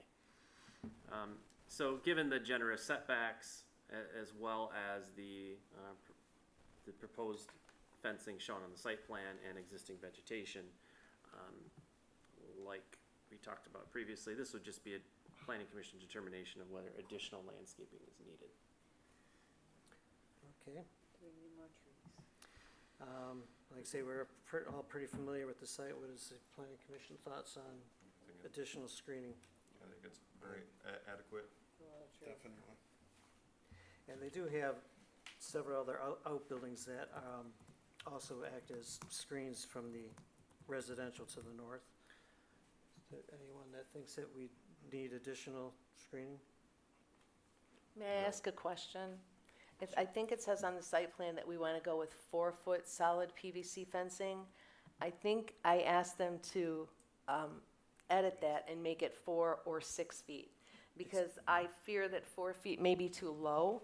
I don't want to look beyond the barn and see tops of cars, or, a pickup truck with high headlights, infiltrating that area. So I feel like we're going to lean more toward like maybe a 5-foot fence, but the 4-foot, I don't want to be pigeonholed to that, because I think we want to go a little bit taller. The site plan does say minimum 4 and maximum of 6, which Okay, would be within thank the you. I allowable didn't in the ordinance. remember if they did that, but thank you. Sorry to interrupt. And the site does have quite a bit of vegetation along that, and the additional outbuildings. So the screening issue screening is not an issue then? additional screening? No. Determined to be adequate, okay.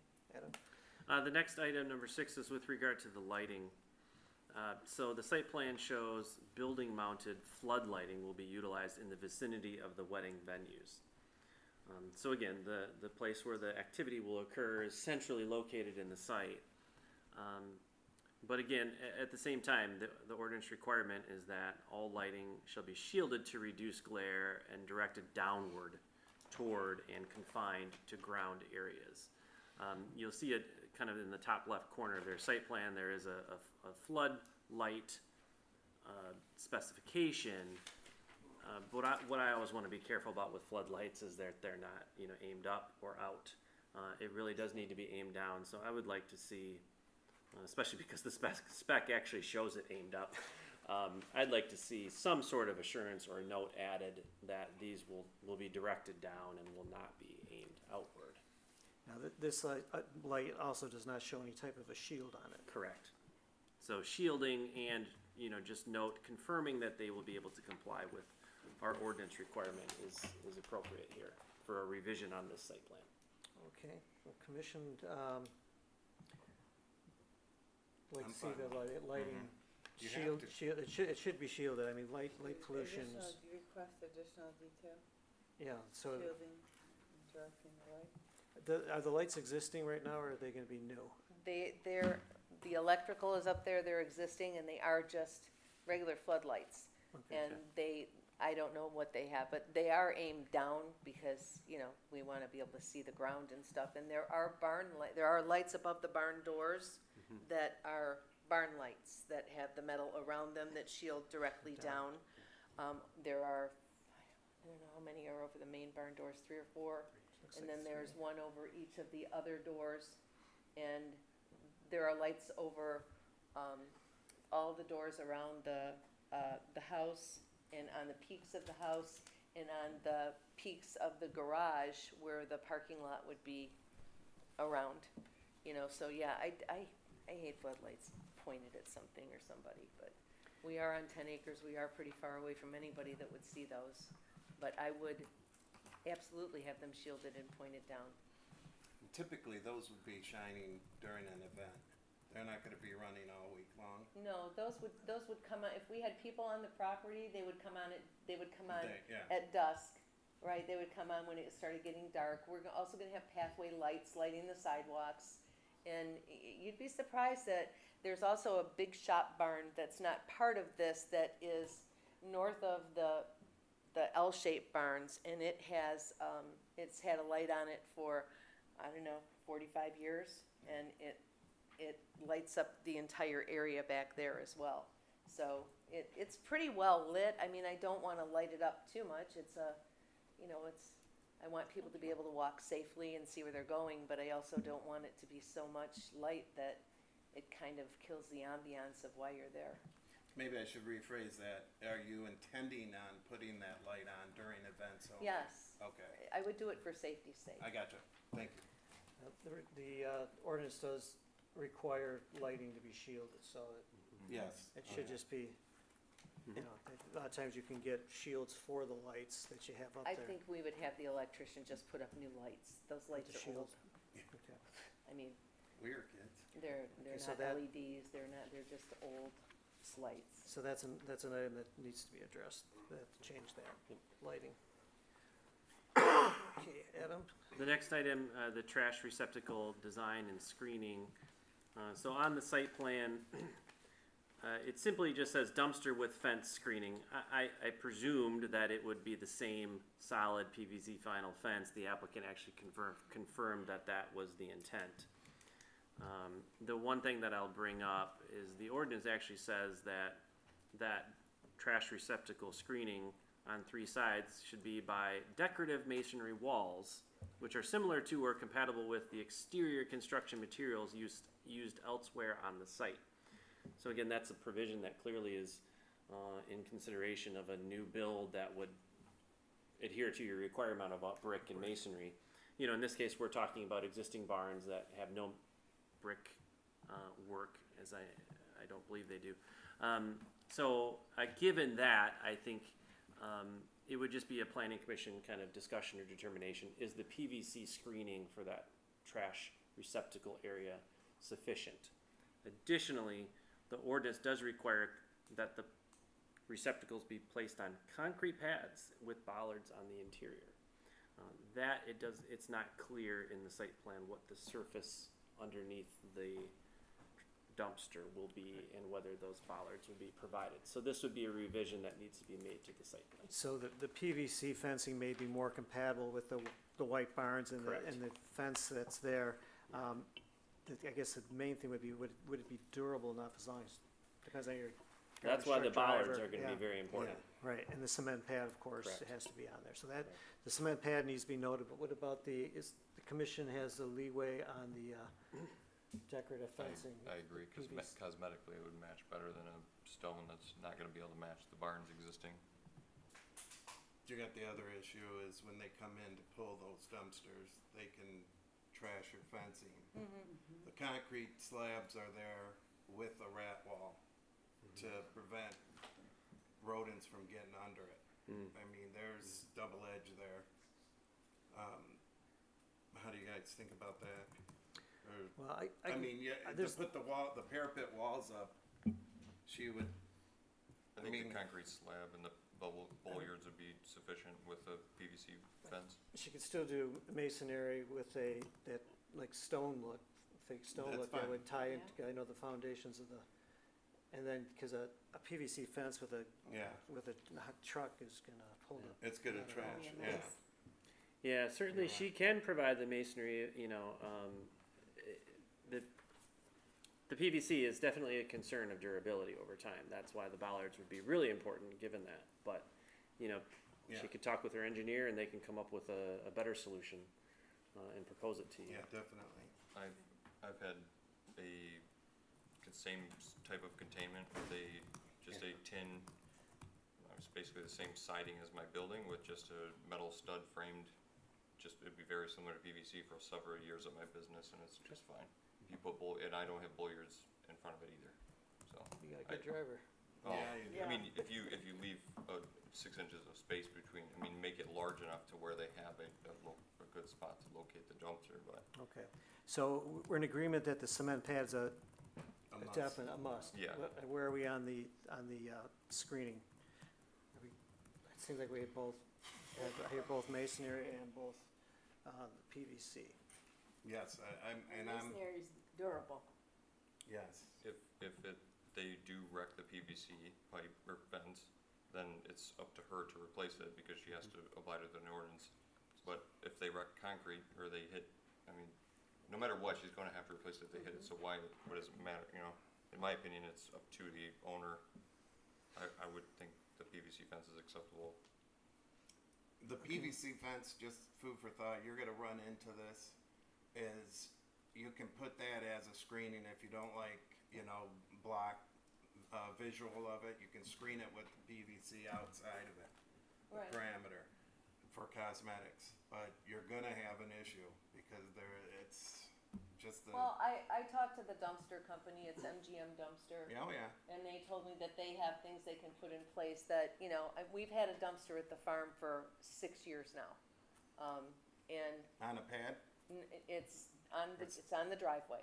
It's Gotcha. just the driveway is destroyed because they come in full and they've ruined the driveway, but, yeah, yep. they pick it up and put it down against a stone wall that's been there since 1831 and they haven't nicked or touched that stone wall in the 6 or, I don't know, since my parents moved out, 7 Mhm. years.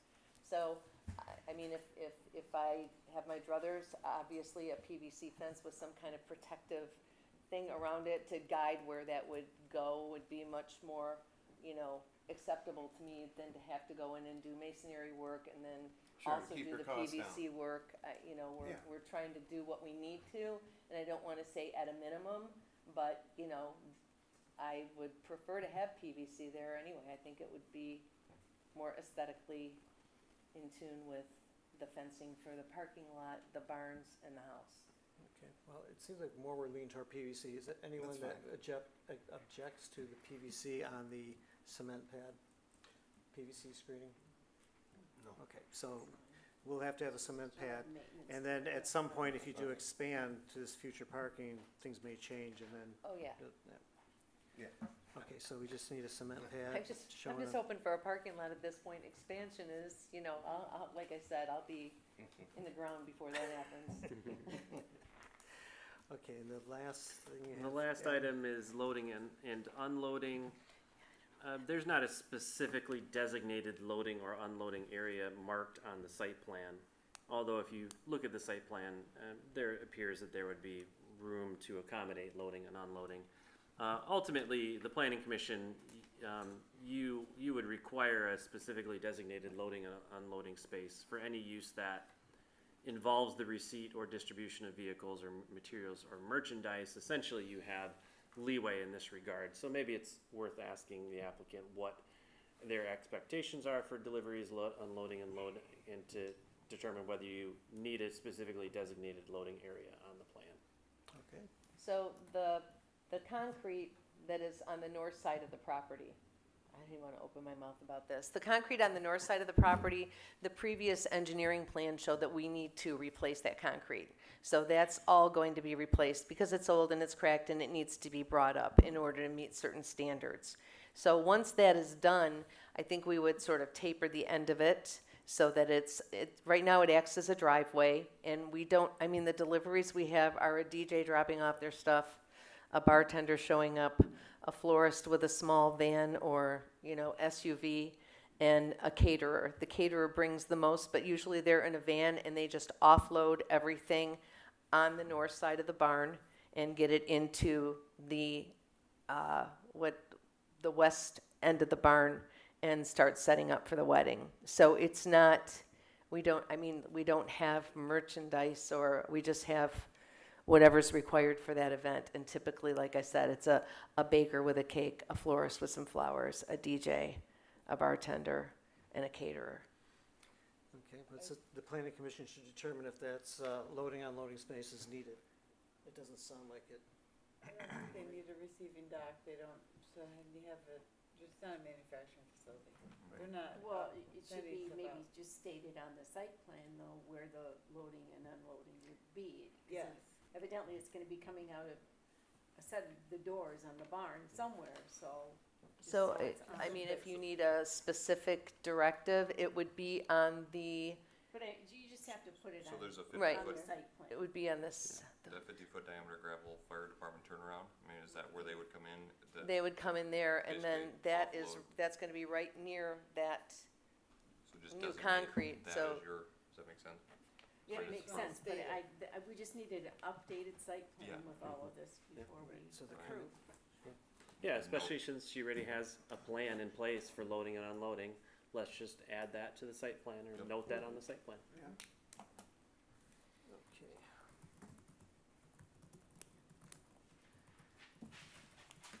All right, so to recap, we have a few items that are required for the site plan. What did we decide on the topography? That's an existing site plan is within 200 feet of the subject site. Those should be shown, that we're not seeing the existing homes that are, I think, maybe within 200 feet. Are there homes within 200 feet? No, No. no. It's just all land. Well, there's, no, not within 200, well, within 200 feet of the property line, the yes, boundary, yeah. yes. I think one suggestion I might have is, the topography would need to be provided, if required by the county or the township engineer, If required, as required, right? per That could be an option. recommendation. Okay, I thought it was already stipulated. so so we need the waiver for the drainage, and that's gonna be forthcoming. The sign details, we have to address that. If we're gonna address it, just as location only, to be approved. Put it on the site plan. Well, no, she needs the road commission and And the road commission's health the big department. one. Right, Because we satisfied the drainage. I'm just starting at the very top, under site plan information, we got the sign.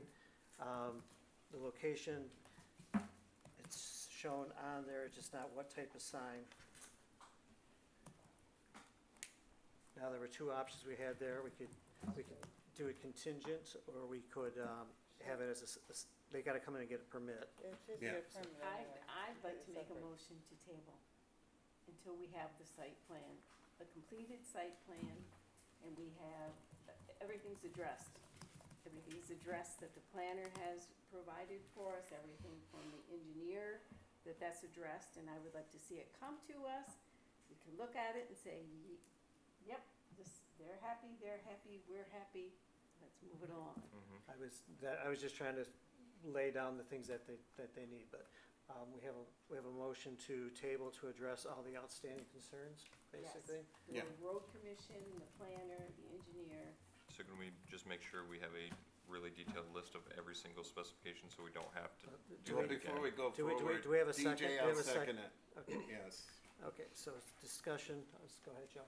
I just wanna make sure she has a very detailed list, so we're not doing this again and asking her to provide additional Yes, I'd like- next time. I would like to make sure that we Absolutely. have everything, so the next time it's all there, and you know exactly what you need.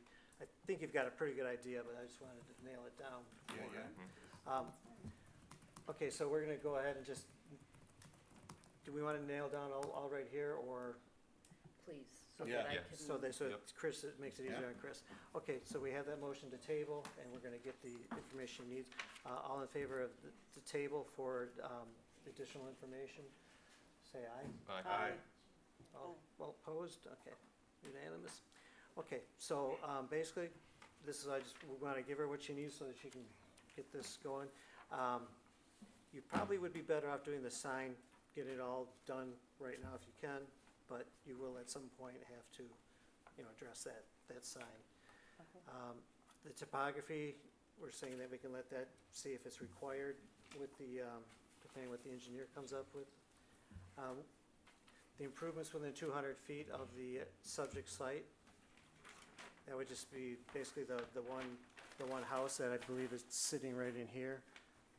That just has So to be. you can, basically, you don't need to make the determination, but if you're amenable to waiving that, you can basically just indicate that now, or don't add that to your list of items that need to be addressed. Let's say that.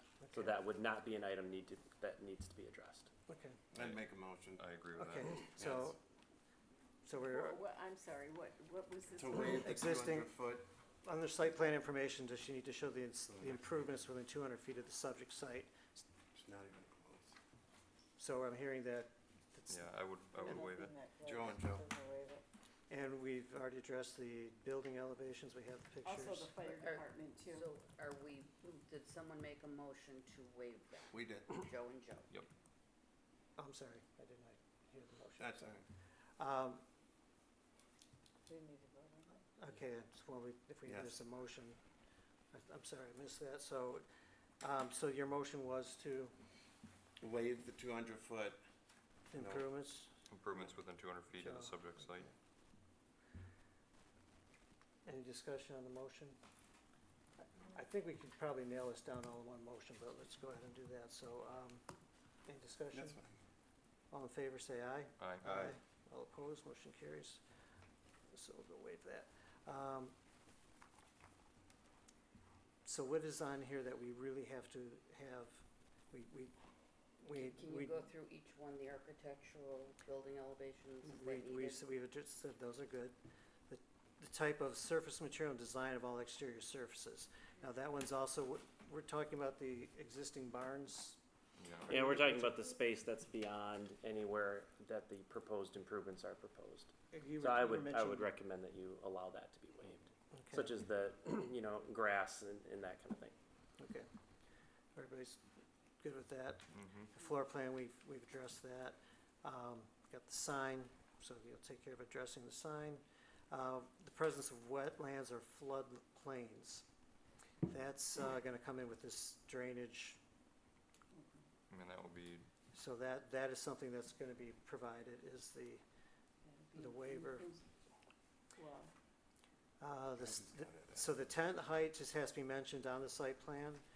The driveway is the big one. That's the one where we want something from the road commission that they are fine with what you've got there, and so that's probably your biggie.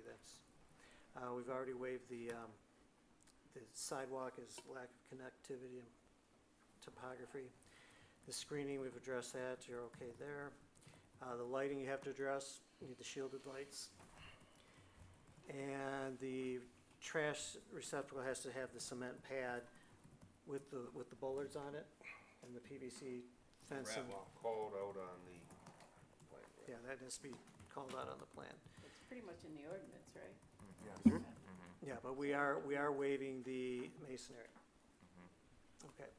The loading and unloading, just notation on the site plan that this existing concrete area, this drive will be used for your loading and unloading.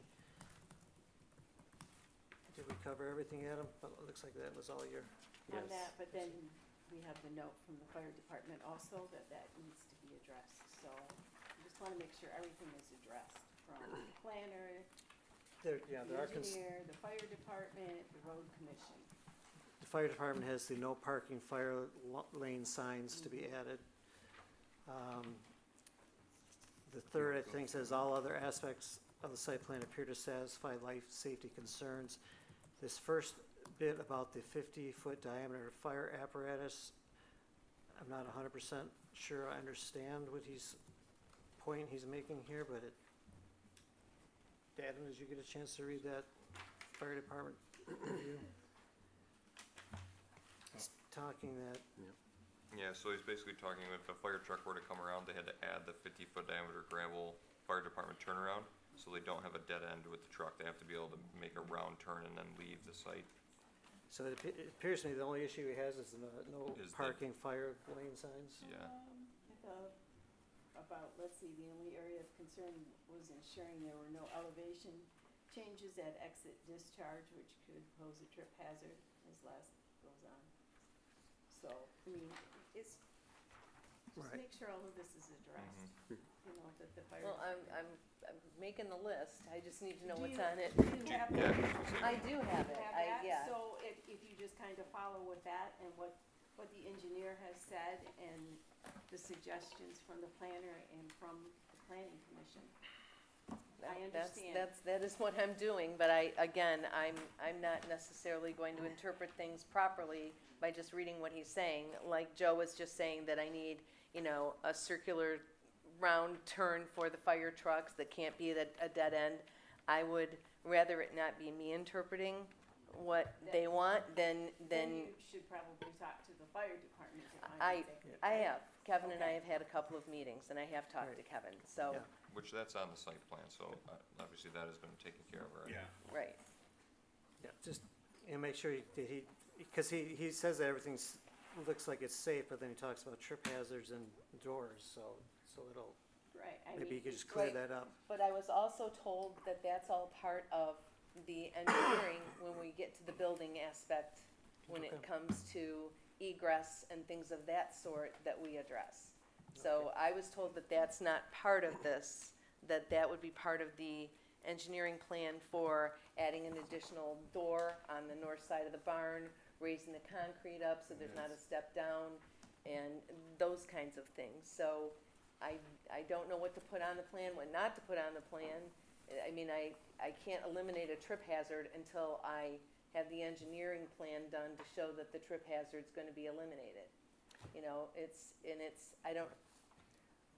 I think this is a fairly, and like the list is, we don't mean to have you continue to add things. That's not, Right. like it's just addressing these specifics. Right, Addressing the I just wanna make plan. sure my list is right, Right, right. no, No, I agree.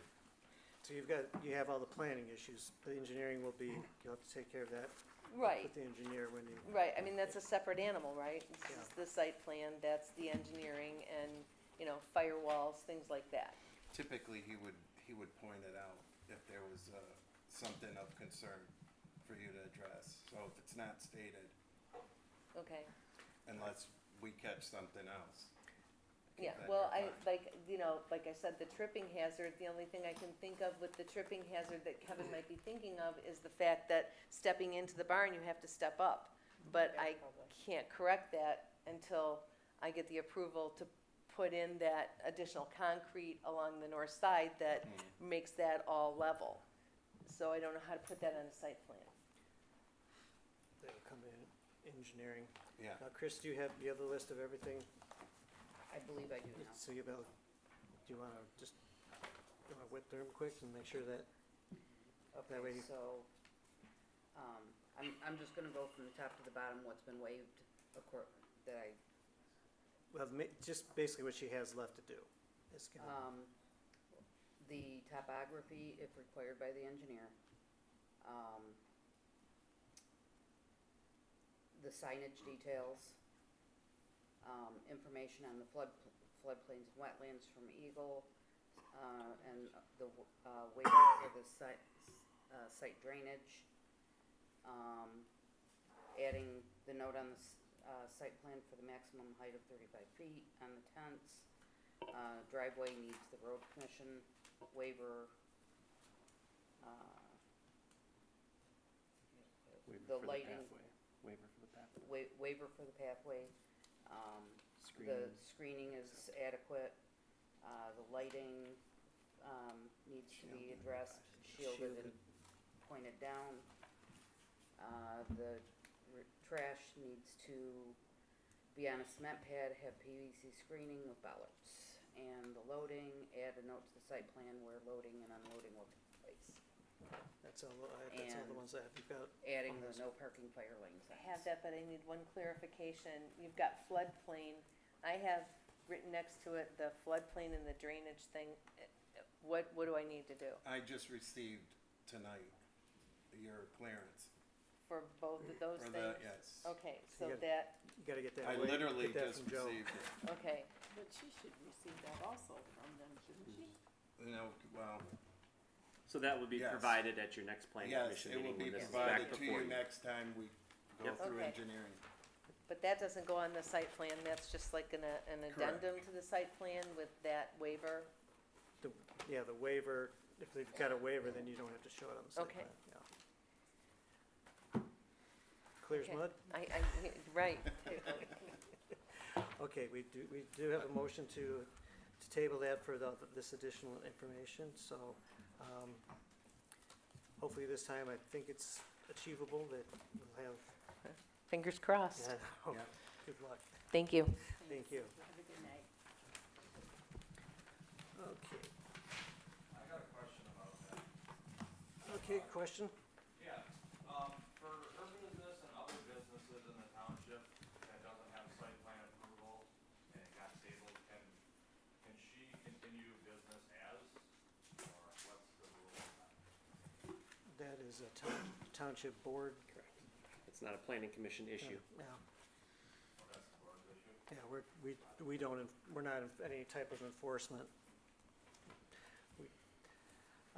So we've got the special land use and the site plan for the 22900 and 22920 Armada Center Road.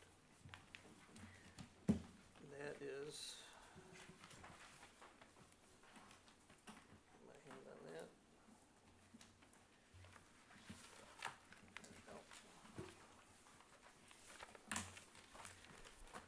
Okay, so,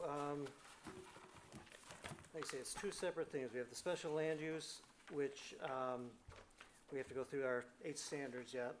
And then that's a recommendation to either approve or deny or with conditions to the board. And then we also have to go through the, site plan for this. To make more sense to do this special land use before the site plan. So we have the planner's special land use analysis is back a few pages with the 8 standards. We need to go through these. Let's go through those.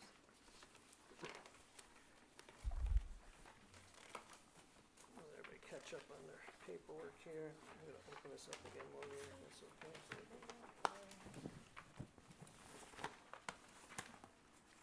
Both of them are the same thing. Just don't wanna block the public here. Okay, so Adam, probably best, to just take these standards one at a time and address them and do our findings of facts and. Yes. What's that? Where the Okay. standards everybody on the And, page, it's at the very top, it says special land use Yeah, analysis, I got it. standard one. oh, maybe, There's a lot of paper up here.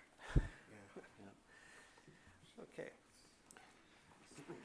So looking at the standard again, is the proposed use, looking at the location, size, and character to assure orderly development with the surrounding neighborhood, and essentially make sure that it's consistent with applicable requirements of the zoning district in which it is to be located. You know, in that regard, you're looking at the setbacks for the buildings, the setbacks for the parking area, maximum building height, things of that nature. now we already have the proper zoning, It's properly zoned. B2. We didn't find any issues with the setbacks from the property lines to the buildings or anything like that.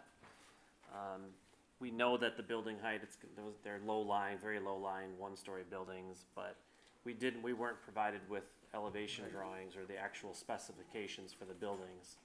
So it's worth noting that we would like to have on the site plan a confirmation of what the actual building height is proposed, so that we can ensure that it's not more than 35 feet. Now, on a new commercial, But that's a site plan issue, really. yeah, If you look at this, you know, so look at, essentially, you're looking at this project, is it generally demonstrating conformance with the requirements? Maybe there's some tweaks that need to be made to the site plan, but is it out of line with the B2 district zoning requirements, essentially, is what you're looking at. well, I mean, in this case, B2, a mini warehouse is probably one of the lowest intensity type, B2, I mean, which you'd want to see adjoining R1.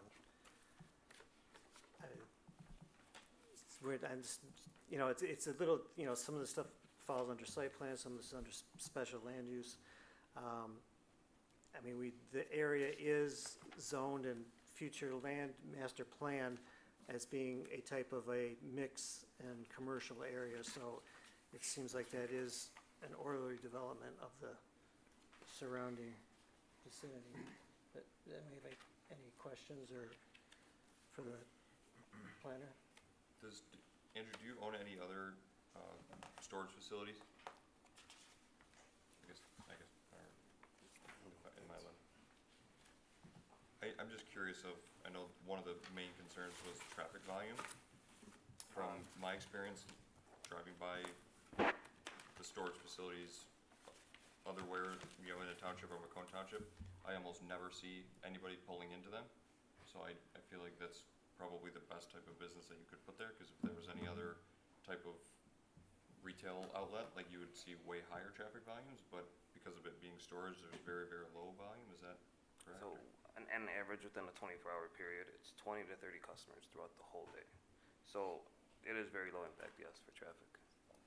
And no, I don't know any other ones. Okay, I was just curious. Personally invested in one, but. Where did your average, 20 to 30 vehicles in It was a feasibility study that I conducted with a company out of Florida, I believe. I can get you guys a with copy. the same amount of units as you have here? Or This is similar? actually relatively small. This is only less than 300 units. Usually self-storage facilities are in between 500 to 1,000 units on average. So about 10% of the people were expecting to come on in 24-hour period? 'Cause 20 to 30 on the whole 300 day. units? Yeah. National average is 7 per day, 7 per day, okay. traffic, At a storage. yes. And these There's a lot different. facilities are a lot bigger than he's presenting, based on, Not to mention seasonal Those- storage that is doesn't add up. Okay, ideal. so does the size and location, character yes. in harmony with the, Yeah, I think it Okay. is. Typically, it went on to say, goes on to say that typically the local residents are the ones that utilize these facilities. Like, you don't get many coming out of state to store and, you know, a 30 or 40 mile radius from their house. Correct. You It'll be don't see mostly people going out of state to store things. seasonal stuff, maybe toys, RVs, side-by-sides, Yeah. maybe some perishable goods, but other than that, no no fire hazards, no combustible items, none of that stuff. Okay. Not that I know of, no guns. The second standard is, go ahead, Adam. The second standard is the proposed use shall be of a nature that will make vehicular and pedestrian traffic no more hazardous than is normal for the district involved, taking into consideration vehicular movements in relation to routes of traffic flow, proximity in relationship to intersections, adequacy of site distances, location and access of parking and provisions for pedestrian traffic. Certainly this new use will require approval by the Macomb County Department of Roads for the access to the road. They have jurisdiction. They will dictate deceleration lanes, acceleration lanes, all of that information. So we'll need to defer to them in that regard, and it will have to meet Macomb County standards. The point was made about the traffic. Right. And it's not just will this use increase traffic. Obviously it will. It's a new use. It will. This standard is it more than normal or no more hazardous than is normal for the district involved? And I tend to agree with the comment that the chair made. You were looking at the other uses allowed in the B2 district. Restaurants, physical fitness facilities, bowling alleys, clinics and veterinary offices, clubs and lodge halls. Certainly a self-storage facility is generally lower impact, both in terms of the activity of the use and as well as traffic. I didn't look this up beforehand, but I happened to find it. The Institute of Transportation Engineers, they have formulas for by types of use how much traffic is generally generated by a use. So for a mini warehouse, which is essentially what this is, the formula from them is the number of storage units times 0.25 is the number of vehicle trips per day. So I forget how many units they're proposing, but times 1/4, and that would be approximate number of trips that you can expect for a use like this per day. But I think it's important to note that you're not going to maintain an office. It's going to all be done online with a coded gate, so that's going to be less traffic because there's not going to be any on-site payments or anything like that. So. And that image, that mirrors the SSA's comments as well. What I do like is your gate distance to the road. Because once you start poking in buttons and you can have 3 cars stacked up and no one's sitting on the road waiting to. Yeah, we took into account, like if someone had a trailer or somebody brought something, Yeah. there's enough for 2-3 cars to stack up, whether entering or leaving. Yeah, you're set back probably almost 100 100 feet, 110 feet from the. Mm-hmm. Okay, so more than adequate for a moving van or a trailer. I believe it's a little bit more than 120. Yeah. What was 110? This is 110 to the gate. Looks like. To the gate, yes, but the Yeah. building is. Yeah, farther 30 back. foot by 1 inch. So. That's a lot more. So, obviously we know that there'd be more traffic, and that was a lot of the concern from the public comments was the traffic, but it's,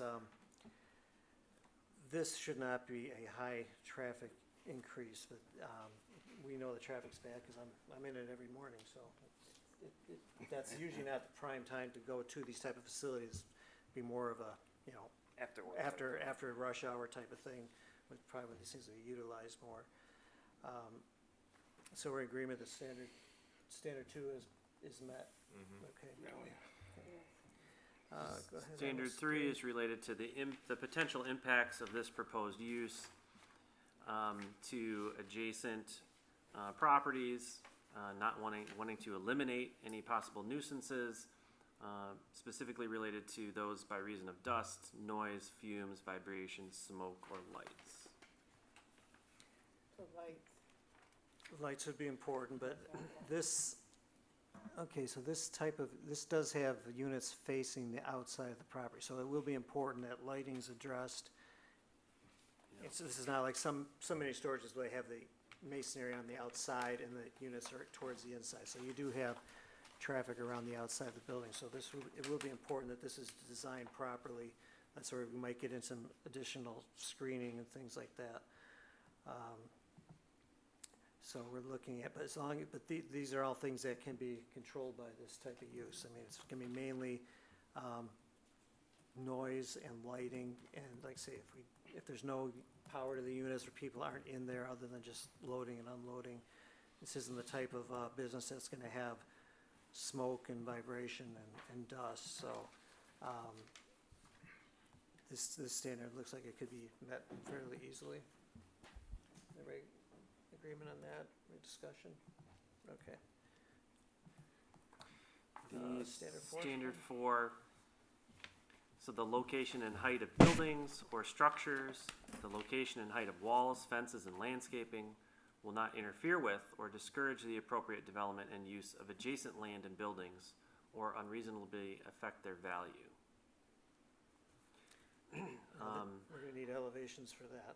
Yeah, so again, you know, my comment there is we don't have the specifications or the elevations of the building.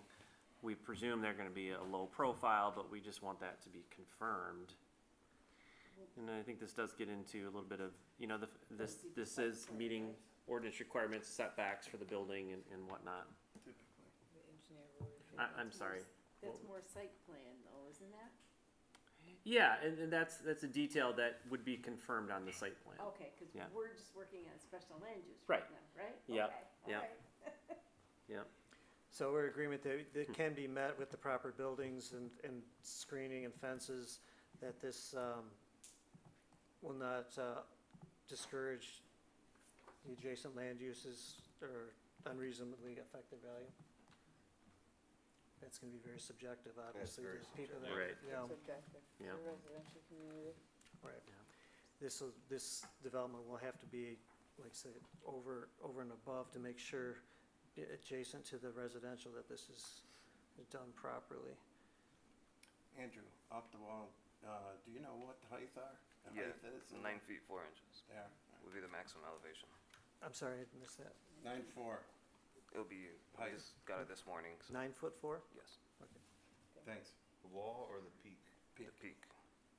The door openings are 8'4", so about a foot on the It's side. very low roof. Is it a flat roof then almost? Almost a flat roof, Oh. very low pitch. Okay. Standard 5, Adam? The use shall relate harmoniously with the physical and economic aspects of adjacent land uses in consideration of prevailing shopping habits, convenience or of access by patrons, continuity of development, and the need for particular services and facilities in specific areas of the township. So we're kind of just looking at, okay, is this proposed use, is it compatible or consistent with, you know, the other uses in the Yeah. vicinity?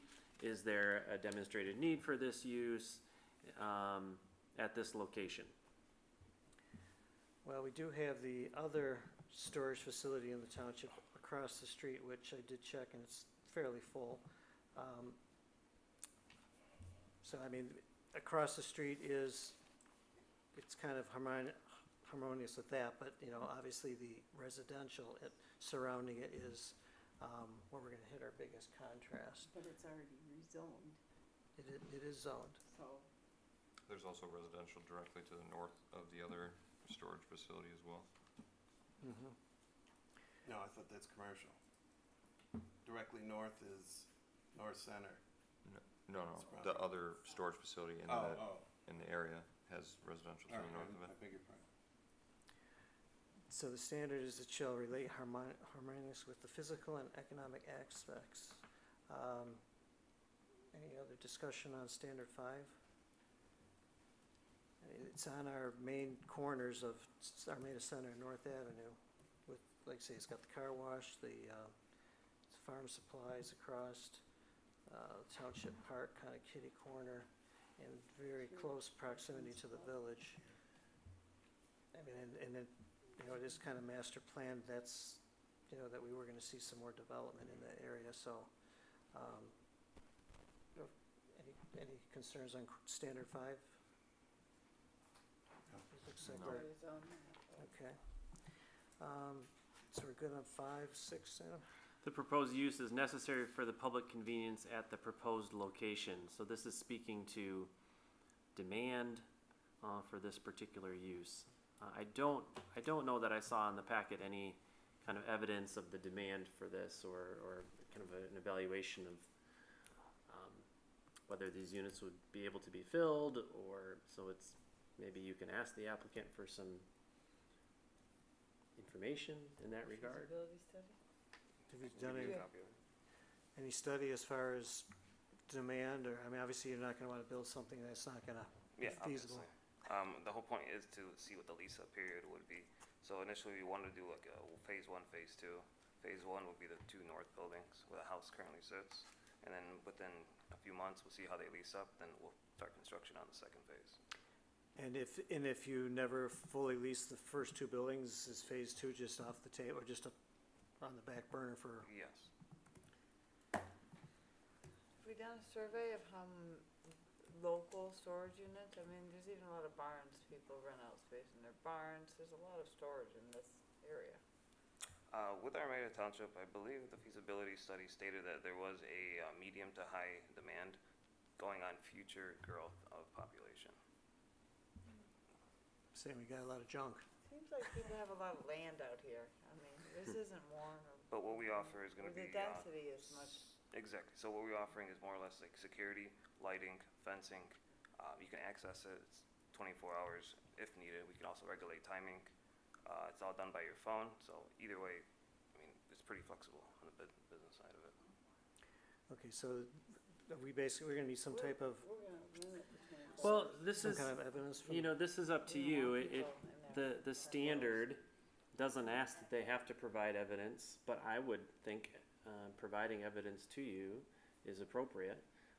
If he has a, you know, feasibility study, that would suffice. I mean, ultimately, he's, you know, willing to, Produce it. invest into this site, based on the demand. The idea for doing a phasing approach tends to make sense, you would think.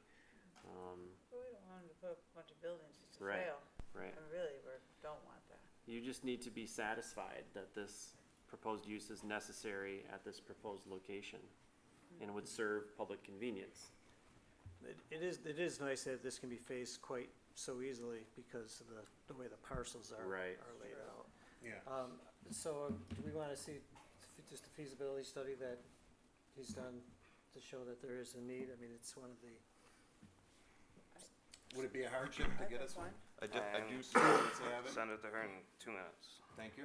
yeah, I do think it's good too, just because it is kind of, I mean, again, it would potentially be a good business type to have there because of the lower volume, because of the Yeah. neighbors, but at the same time, for the community, it is in the heart of the community, so is a storage facility what we want in the heart of the town? Right.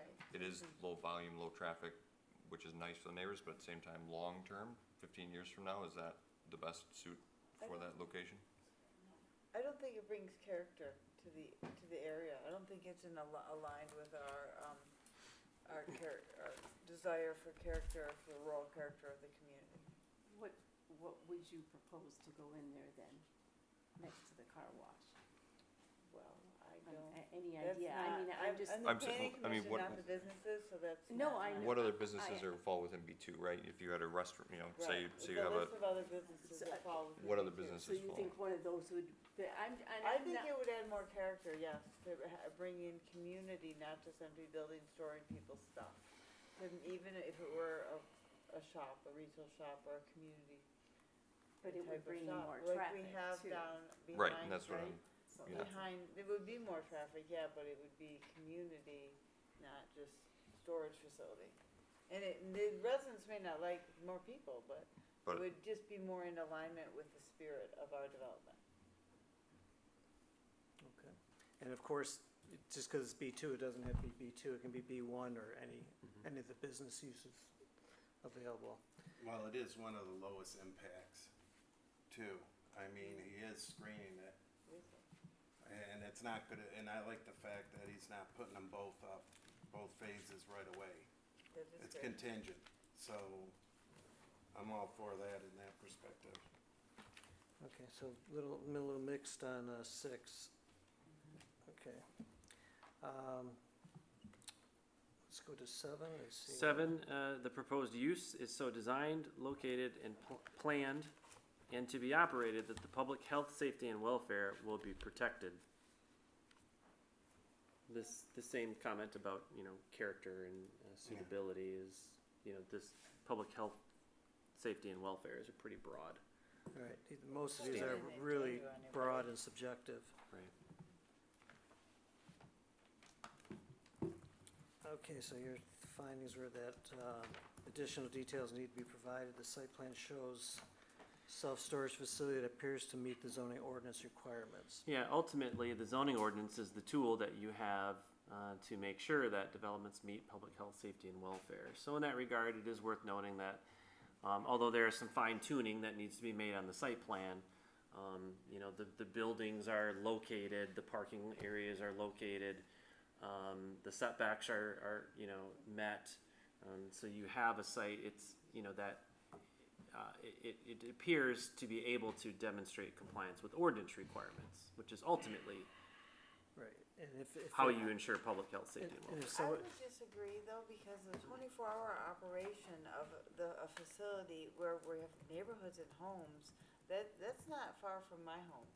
I don't think we want people in there 24 hours getting, and when you're moving, I don't know who's moved, I've moved a couple It's not times, gonna be we have kids in college, when you're going to pick up your RVs to go up north or your snowmobiles, you're using that 24 hours. Is it a hardship, Andrew, to you or your customers to limit the operating hours from 6 AM to midnight? Again, everything's flexible, so I'm contingent on getting a conditional approval staying there, yes. it is, that's totally, it does not have to be 24/7. Yeah, I think we could limit it. Eliminating it would be better for the welfare of the community. Because if we're allowing people back there 24 hours and it's a small rural community, we don't want strangers back there. One or two residences there that have It's never the had whole community. anything behind their backyards.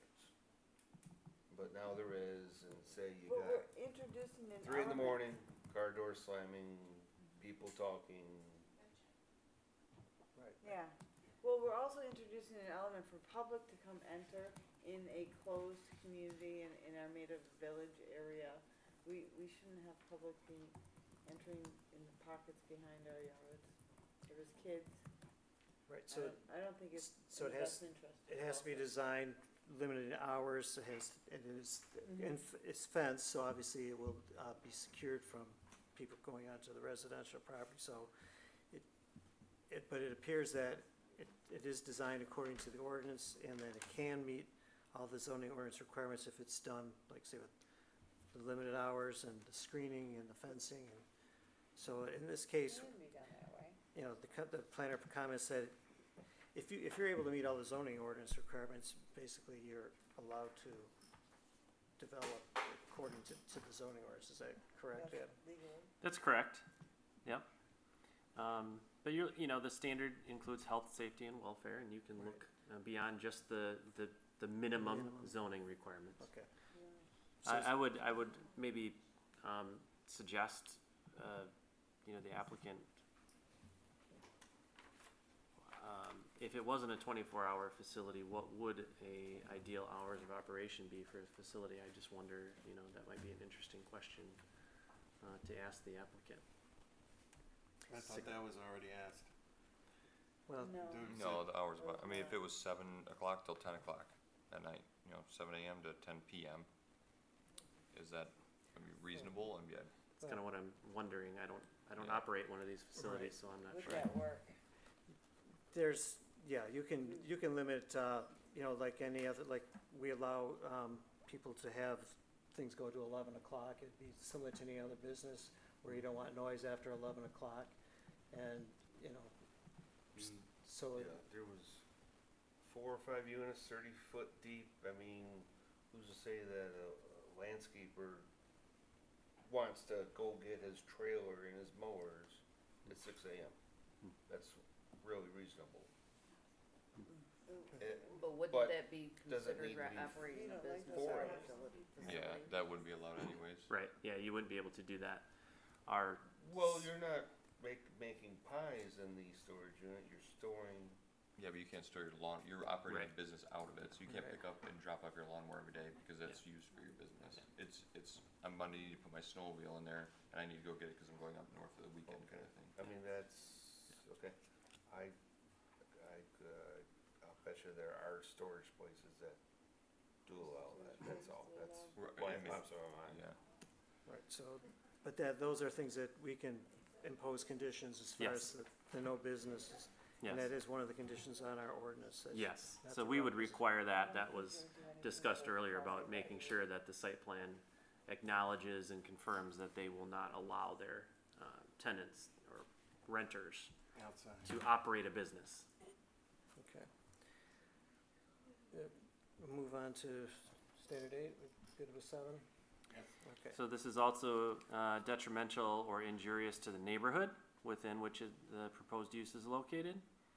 The use shall not operate as a deterrent to future land uses. So looking at the future land use map, in that regard, you did just have a rezoning and you looked at the future land use map as part of the rezoning request as well. And the use shall be in harmony with the general purpose and intent of the zoning ordinance.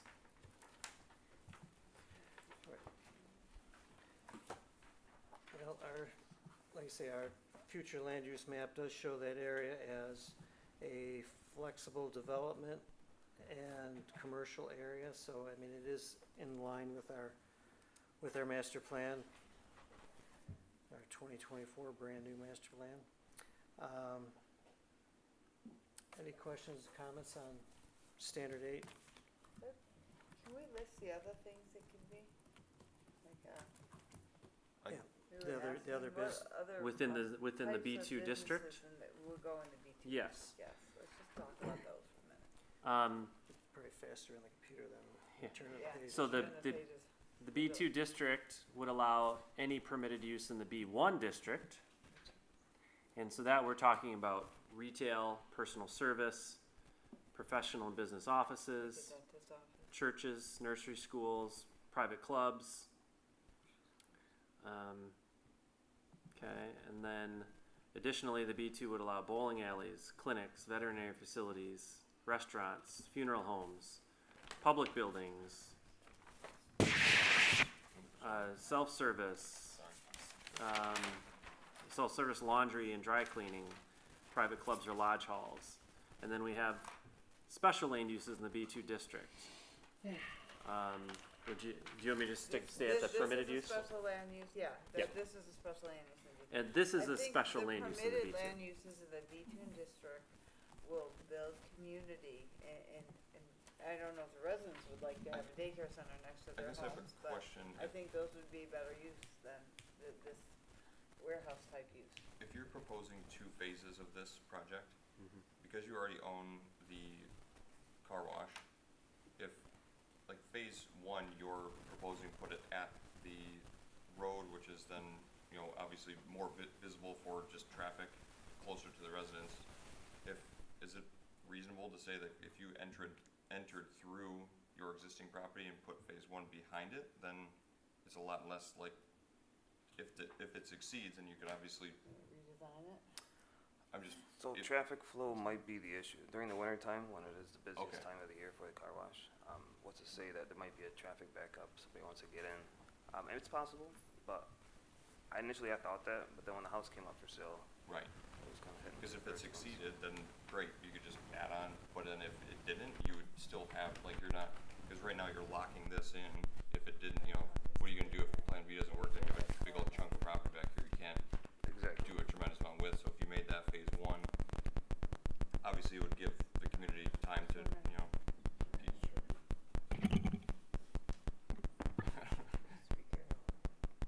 What'd you do? It actually could be something outside that's interfering with the Wi-Fi. Does that make sense? I mean, even if you had to rework the entry of the others, would it save, it would keep everything away from the residents farther, it would have less, it would be less from the road you would see, it would be hidden more, but still could be an asset.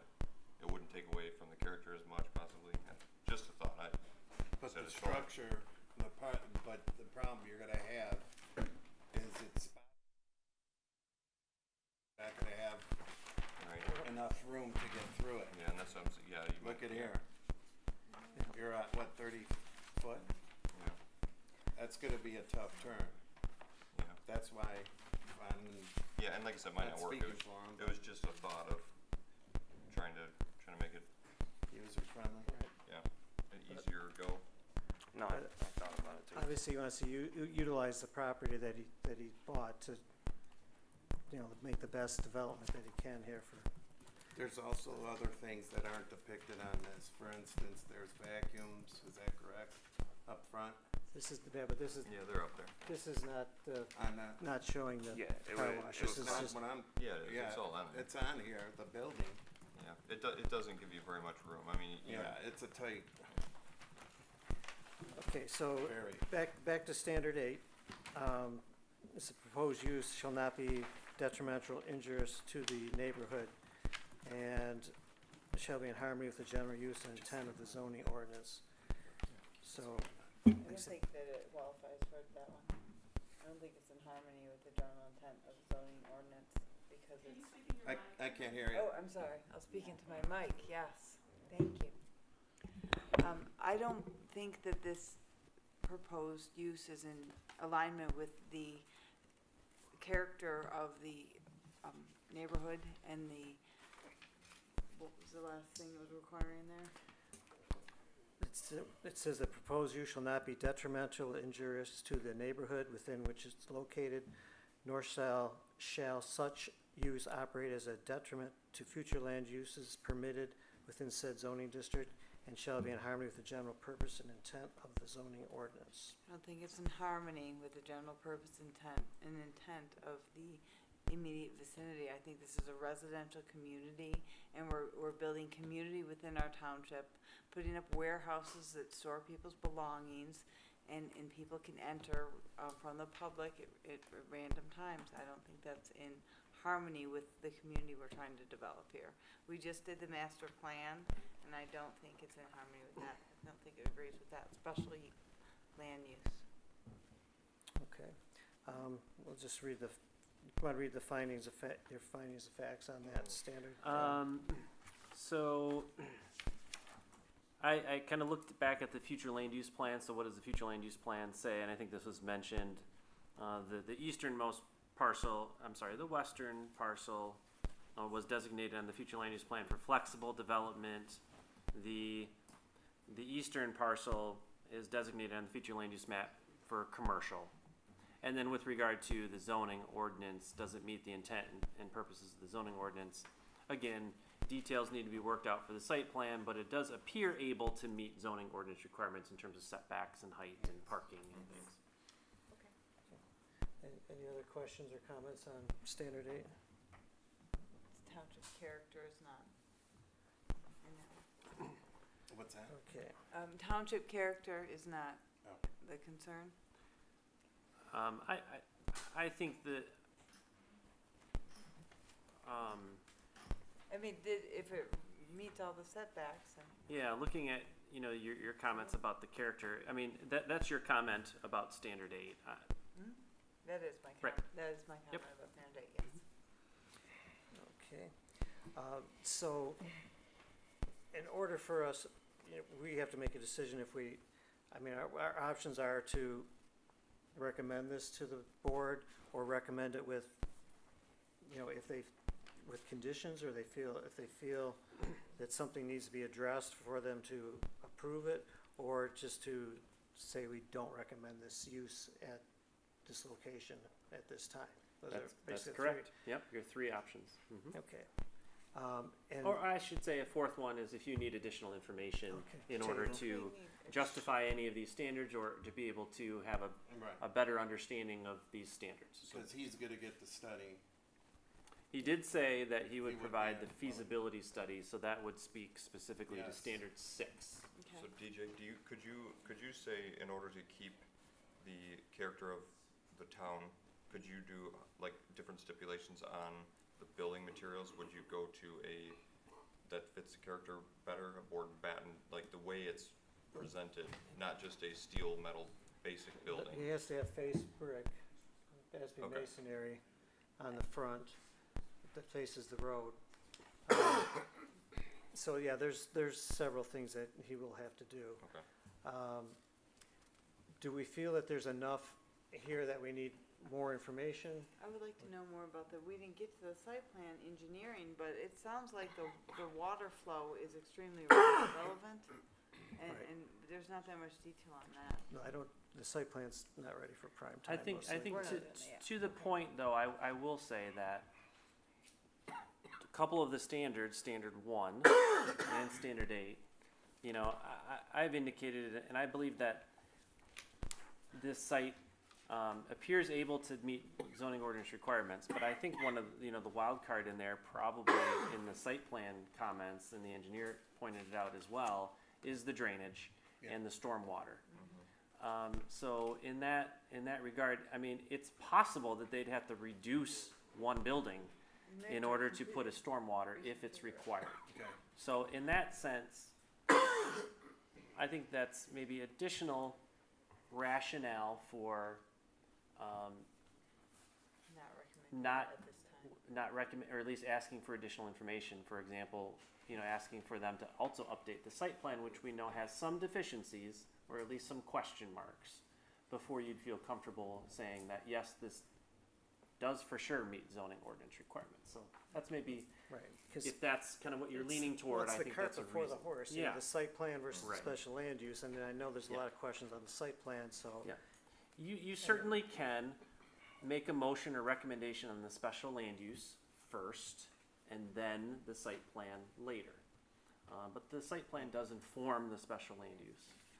So it's reasonable to, you know, wait for both and, you know. Cause would it also, like, so say you did get a engineer firm to say that, yes, you would need a drainage pond, and then Andrew would be able to say, well, if I had to put this large of a drainage pond in, then I would have to eliminate X amount of units, and it just financially wouldn't be able to, right? Like, that would give you, if no matter what, you had to eliminate 1 or 2 of your whole buildings, at some point you'd reconsider whether it should be here or not, right? Exactly. Right, and I just hate to keep bringing you through this without, if at the end, all of this, you say, well, you gotta put a drainage pond in, so you can't even build 3 of your buildings. Yeah. That'd be a real bummer too, Yeah. spending a bunch of money on this. I think you need to know where, if it's required to do a drainage pond because of the water issues. Well, we were just about to do it with Macomb County Public Works, submit the plans and get their feedback. It's just that we don't wanna, you know, put the cart before the horse, so we're coming here, get some feedback, maybe a conditional approval, but nonetheless, here. So what about, does the feasibility study, does it talk about what type of uses affect property values in the area? I mean, is there any type of study that would affect that? This is a residential community, I don't know if putting warehouses in there would be helpful like that. The feasibility study wouldn't speak to that. It would simply speak to the market, standard yeah. 6. Is there evidence of market demand for the units at this location? What about a real estate market analysis? Maybe it works good for him because he owns the car wash, but what would other investors do? Put in that area, being an up and coming Yeah. Armada So Township that- community. I would We say can't that look at that. the self-storage use is what's proposed at this time. Okay. We can't We put the can't. burden on him to do an evaluation of if something a he restaurant doesn't- is in demand Okay. or in more demand versus a self-storage use. That's true. Yeah. And we can't propose, Right. we just listen. Okay, so if there's enough questions between this and what when it was coming up on the site plan, it's reasonable to table this to get these answers that were, You get more comfortable with it? I mean, I don't think there's enough information regarding the water in the site plan and the engineering. It doesn't seem like a good fit but to me. this, But that comes later. Yeah, I you know, can't do it's a that. special land, but I think it's not harmonious with what the desire for the development for the area, very specifically. That's Again, my you concern, can't- but Yeah. I'm looking for some Still, objective evidence. I still think this is the lowest use Yes. That part is of good. all the, Yeah. of all If we the. limit the and- hours, And even to to the point I made earlier, whether they need to remove a building to put in a detention pond, Well- you're ruling on is a self-storage facility Right. an appropriate special land use at this location? It may be a make or break for the applicant, but that's not really kind of our thing. There are certainly questions on the site plan. I still think it's reasonable if you want to see an updated site plan to help inform your decision about the special land use standards. That's your prerogative, and we've already talked about how standard 6 you'd like to see the feasibility study submitted as well. So let me ask you this, Andrew, are you willing to produce the study you've done due diligence of? I've got it. I already saw it. All right, so I'd like to make a motion to table it contingent upon seeing this study and then reevaluate it. Yeah, trust me, I mean, I went through the whole B2 special land use, and you don't want any other, entertainment, bowling. I'm sure the neighbors don't want it either. Right. So I tried, making everybody happy, but I did buy this to develop it, so that's kind of my goal here. And it is more tax basis for the township too. Okay, let me clarify. Joe, you made a motion to table for the feasibility study. Do you want anything else on it, like the site plan, or what? Well, Let's see, Jam. Table. If we If I- don't give him, I'm Go sorry. ahead, go ahead. No, If we don't give him the special land use, he's not, why would you update a site plan? yeah. Right. He needs to get the special land use before he does anything, so he can't even combine the two. Okay, well, May I prior, and bear with me here, how big is this study? It's Did you- 58 pages. Okay, table it. I mean, it tells you that, Might gotta there's read that different too. classes within a self-storage facility. We're not doing climate controlled. We're not doing dual stories. Yeah, Even though I think we are allowed to do that, but we don't want to do it because we know that area's not. right. Again, no electricity to the unit, so pretty simple concept. yeah. I just want to make sure, if we do table this, is it feasible just to do it for that study, or what else should that tabling be based on? What else we have to let the applicant know what we're expecting to see? Yep, so that's, based on your motion, it was for the feasibility study, and Sure. that's what you would like to see at this point. I guess I have one more It makes comment too. sense. Go ahead. Okay. So at the end of the day, we're trying to validate that this is the best use for this property. So we're saying, instead of this, we would want a multi-unit building that an electrical contractor, a dance studio, and whatever else would be better, instead of this. I'm not saying that, I'm just saying, as a community, you're talking about I'm community. talking about as a community. It's not up to him. I'm No. just saying, if we don't want this here, then we're saying we're losing it, and we're just hoping somebody else comes along and builds something that we like and would approve of. Well, do I got a second first? Well, I just gonna say, so I got a motion on the table, I Please, haven't heard not a to be second rude. yet, to table for And the discuss. feasibility Yeah, study. I'll second the table for the feasibility study. Okay.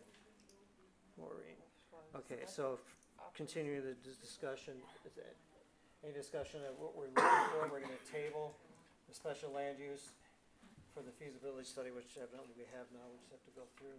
I just don't understand why we would table it and not approve it if we're not saying that Okay. we're not gonna have another building there. Like, if we're not going to approve it, then he's not putting up storage facilities, and then we're just hoping somebody comes in with another plan of other building types or That of would be, other businesses of that some would sort. be denying it, though. Okay. We're not not denying it, we're tabling it, Just tabling it. Considering it.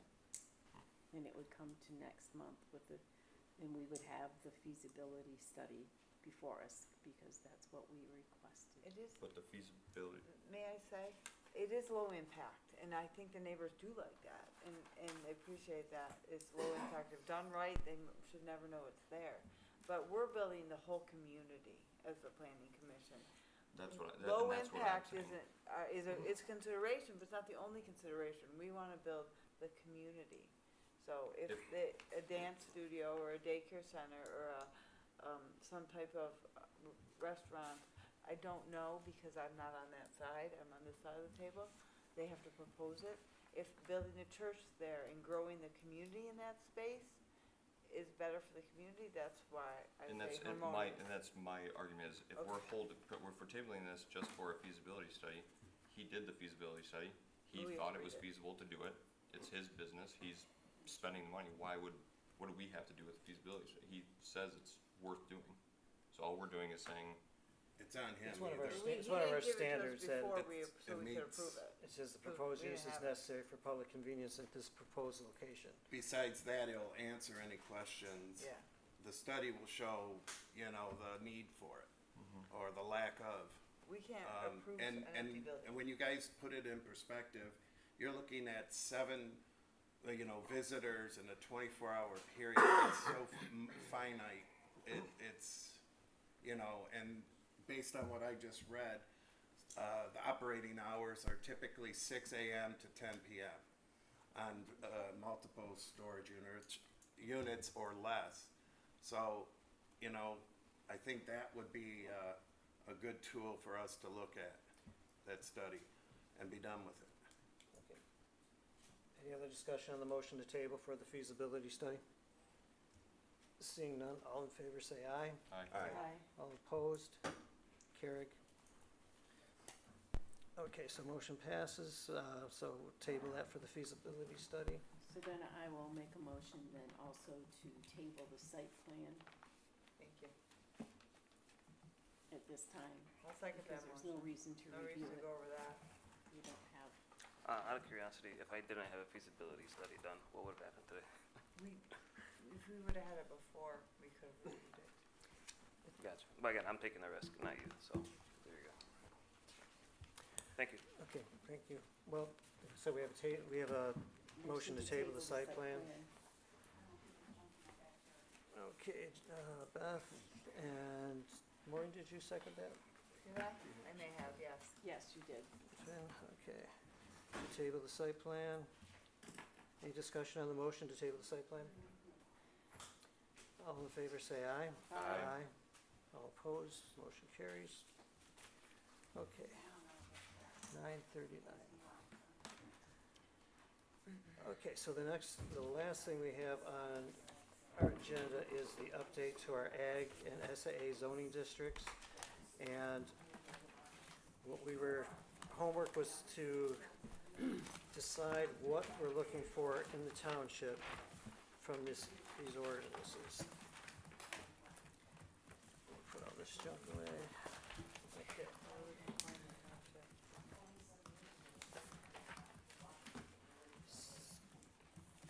Okay, Adam, do you wanna go through the ag? You know, Any new thoughts on it? I have the, so I spent some time talking with Caitlin. I've gone through her materials that she has provided for you. I know that she had last provided, I'm pulling it open here. She had last provided some thoughts. This was in a letter dated August 27th. That it seems like where you're at is there's major impacting potential, agribusiness, agritourism operations that would fall within your SAA overlay district. And then there's maybe not quite as impacting generally smaller operations that you're looking at allowing the event barn in particular within your agricultural district as a special land use. So it wouldn't require the rezoning to the SAA and the conformance with the SAA rules. So you're kind of looking at like a policy decision, what's the line between, less impactful that doesn't require the SAA and one that does. I know that Caitlin had, shared, I think, maybe food service was one of the sticking points, or maybe one of the litmus tests, I guess, for significant SAA route versus maybe less significant, maybe allowable within the ag. And so she had provided you examples of different food service, full service restaurant year round versus a commercial kitchen doing manufacturing versus maybe adjunct food service, which is, a place that just sells prepackaged food essentially, or a seasonal kitchen facility. So she had shared that with you, and I know that she also provided some sample regulations from other communities that most of which had specific rules for event barns. So I you know, my thought was glad to take notes, provide any additional insight if you have particular questions. And, you know, I'm just here to support you. I'm not exactly sure what direction you want to take, but I'm here to help if I can. Okay, I'll try and take a stab at it. So what we have now is, I think the biggest thing is almost everything, everything's supposed to be just ancillary to the overall farm operation. And I think we're running into some issues where some of these other uses are not ancillary to a farm. They're maybe like the main focus of the farm, where it can get to be more than just a little, you know, extra income for the farm. Becomes the main thrust of the site. And the other thing is we don't have good definitions for or any zoning for different types of food services. So that's definitely lacking. The special ancillary overlay district is pretty much geared towards basically one type of business, which is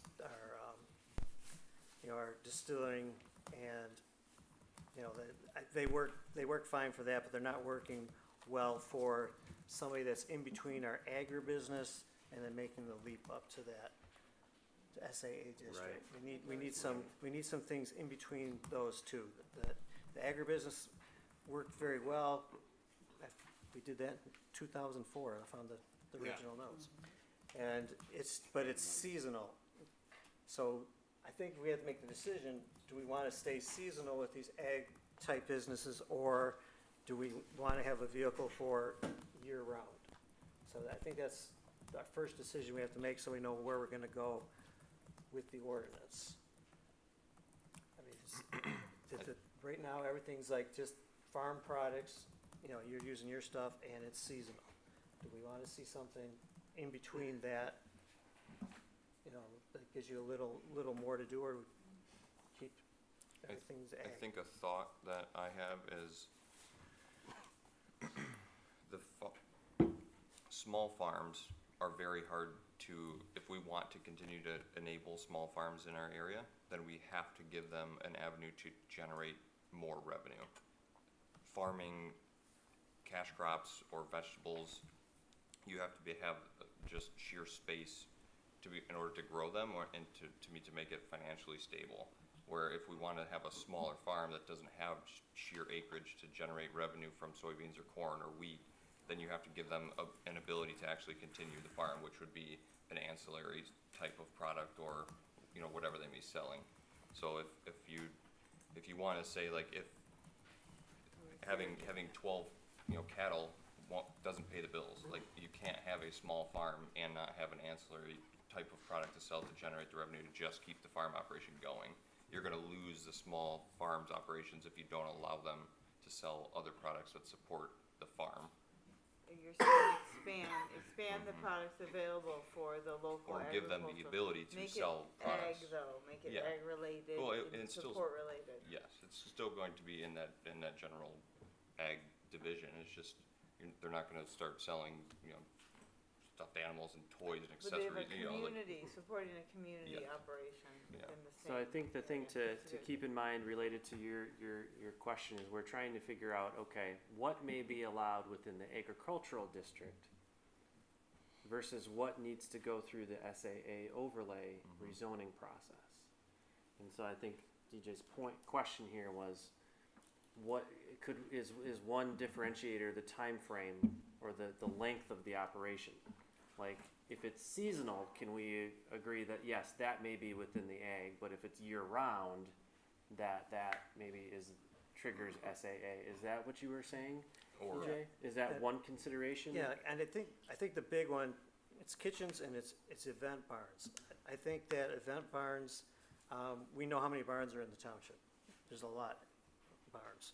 I think there definitely needs to be some type of a limit or some kind of a mechanism so that everybody that's got a barn doesn't have an event barn.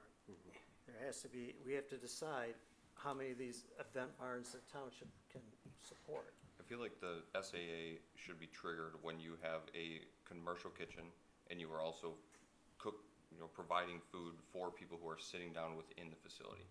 So If, it's making because if I have a restaurants, though? commercial, what? Then that's allowing a lot of like restaurants. Yeah, that's when you have a commercial kitchen, you're introducing the public, it's a totally different. Right, but what I'm saying, you still have to have all the other aspects, you still have to have 40 plus acres, or 20 plus okay. acres, Right. you still have So to it meet all goes the other with the aspects. 40 acres. Right, but that way, It would be an SAA, and you would have to be zoned SAA. exactly. Yeah, so any SAA could have a commercial Overlay, kitchen and yes. feed its people. If they are an actual farm, where like if you're an event barn, you can't have a commercial, you're not having a commercial kitchen, you would be a commercial then, like that would. So if you had food catered in, and you had an event barn, that would be, you wouldn't have to go to that SAA. But you also could have a small farm that just, has a commercial kitchen for producing donuts, and if they wanted to rent out their commercial kitchen to somebody when they're not producing donuts, that's fine, but they're not allowing people on the farm, they're just utilizing the asset and letting somebody, make money off of it. And the product is going out off of site. What you're saying sounds like something that would support agriculture operations in our immediate township. If any agricultural 40 acres plus in Yeah. the SA district could sell food and have a commercial kitchen without having to come through and get all the special permissions, that would support them growing that here. I think that's in line with what harmonious with our intentions. Right now, the only one that addresses any kind of kitchens is the year-round kitchen seating tasting area, none of the other, which is surprising. But if you're in the But again, SAA, that one requires that you're producing Producing the alcoholic beverages. Yeah. Or cider, Or cider. right. I thought it was producing the product on No, site. producing It a is. beverage. It's tied specifically I see. to producing a beverage. Then that separates it.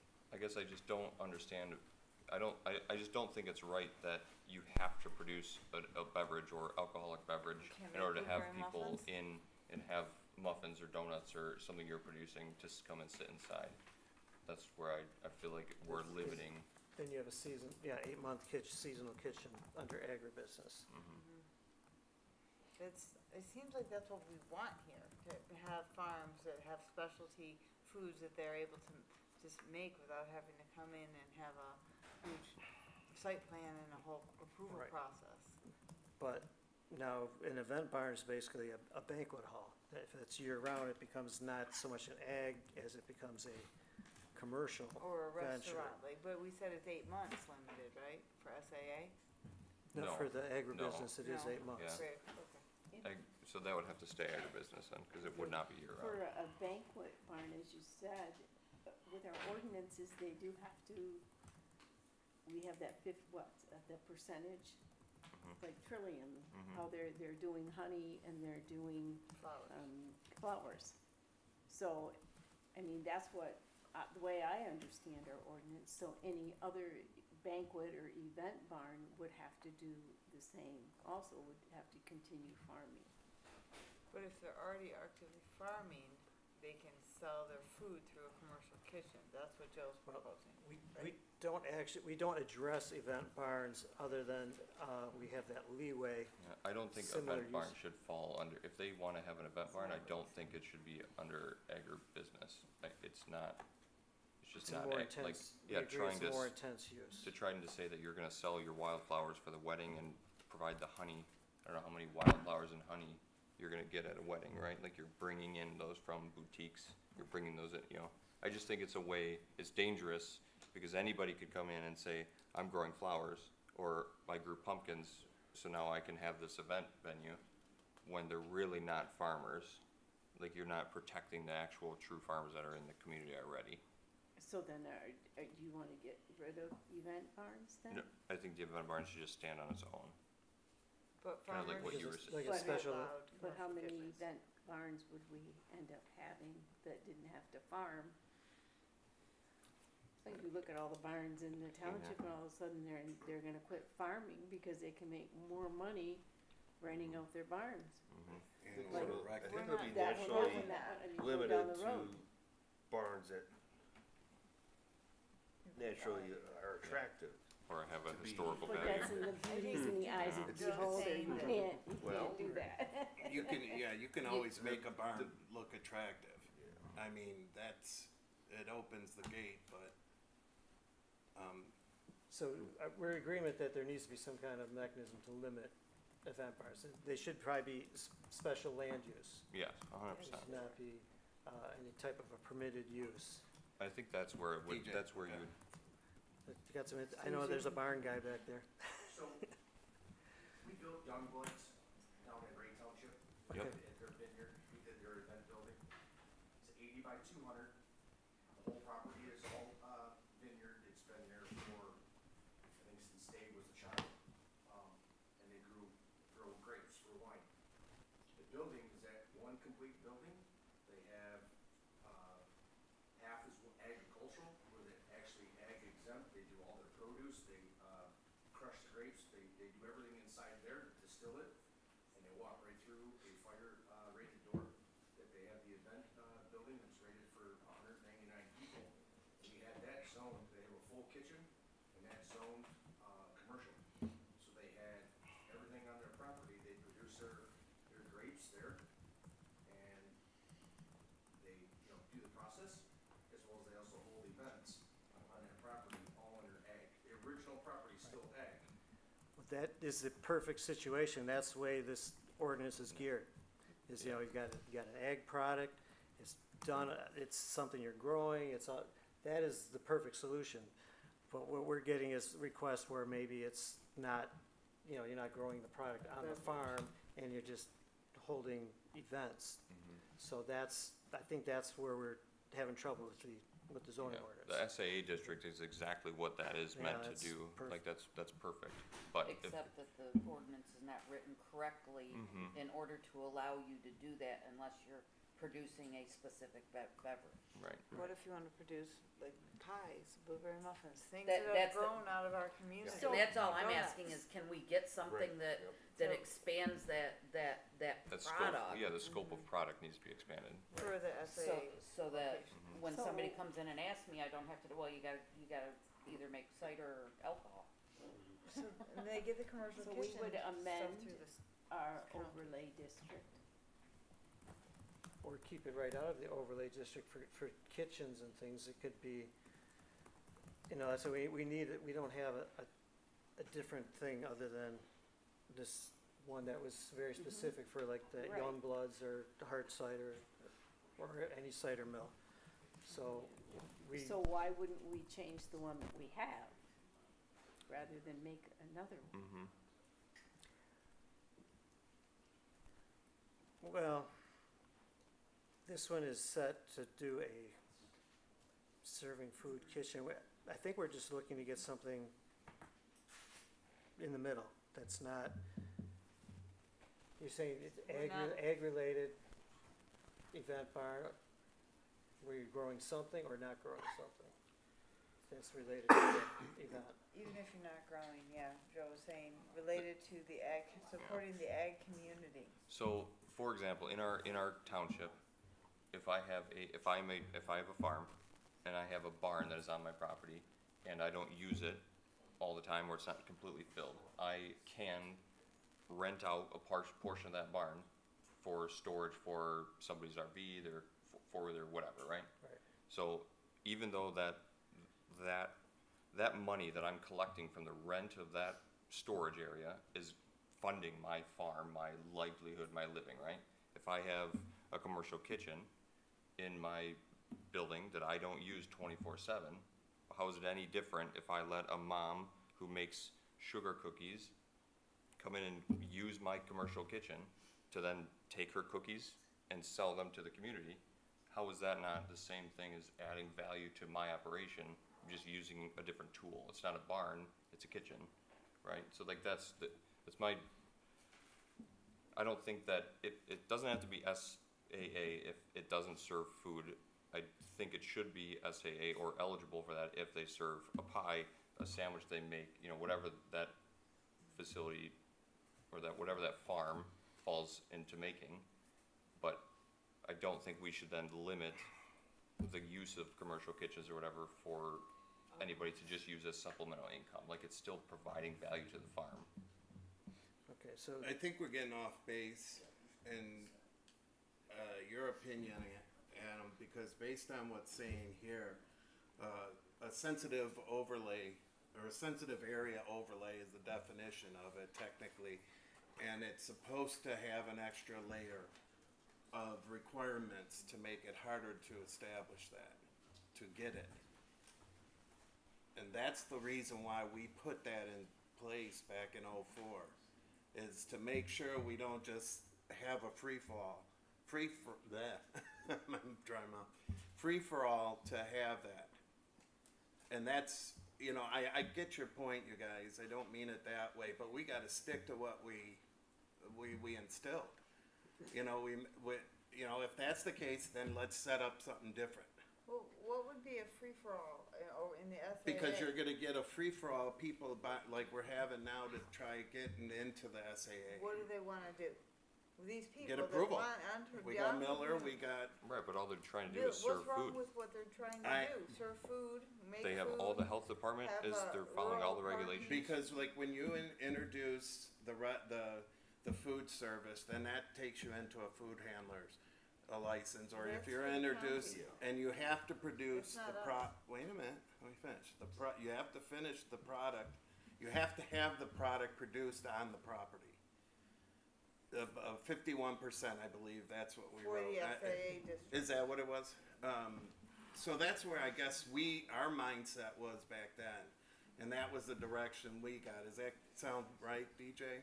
Because we had to have something in place for Blake's at the time. We did it for Blake's.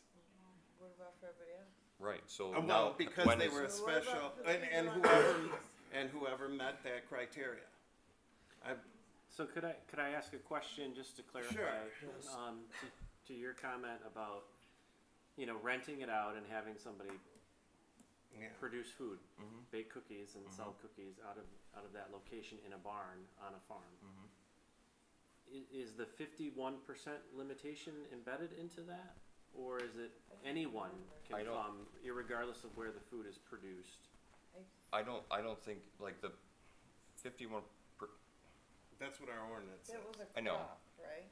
I know, I guess I'm looking at it as more of a supplemental, like, we're talking value added, where, and again, it's more, I feel like you have to look at the situations too, but. Yeah. I guess what I'm thinking, what I'm concerned with as a planner, listening to that, and I think that we should be careful about, Yeah. is, you know, what's the difference between just a restaurant? Well, the only reason it not would be serving is food because there. it is they They're are not zoned. serving the They're food there. selling it. They're not They're serving the, manufacturing. exactly. Making- What's the But- difference between that and manufacturing? Well, they're not, That's so all it's still, they it has to be an active farm though, that's the only, Active like, farm. that's what I'm saying, that, I'm not saying that we should have, you know, restaurants in them, but that's what I'm trying to Let me play devil's eliminate. advocate. Yeah. I'm not a farmer. Mhm. I have a house and a garage. Mhm. I would like to make supplemental income. Mhm. Why can't I have somebody come and bake goods and do a food manufacturing out of my garage? You're a commercial So in that sense, I'm playing devil's advocate here. Why would we, I understand, we wanna promote farmers and we want them to do that, and I think we might be going beyond what's normally associated with a farm or somehow connected with the farm, a business opportunity, a tourism opportunity that's actually connected with the farm That's what- versus one that isn't, because then in that sense, you're treating all the other non-farmers in the community differently because they're not given that privilege because they don't happen to have a farm. And Yeah, that for leads. sure. So that's just that's what I'm 51%. hearing. That's a great that would be point, concerning. Adam. That's 50. That leads on to packaging. So Packaging. you're producing a product on the farm. And I don't wanna get So, too far off the I guess- base here, but. Yeah. Starting, like, go to It's actual fun.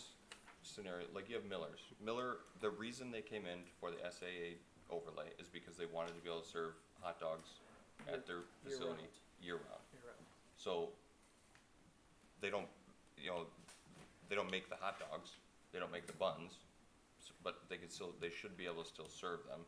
I know Blake's probably doesn't make all their own pasta or raise their own chickens that they're serving in chickens or make their own batter for pancakes, I don't know, you know.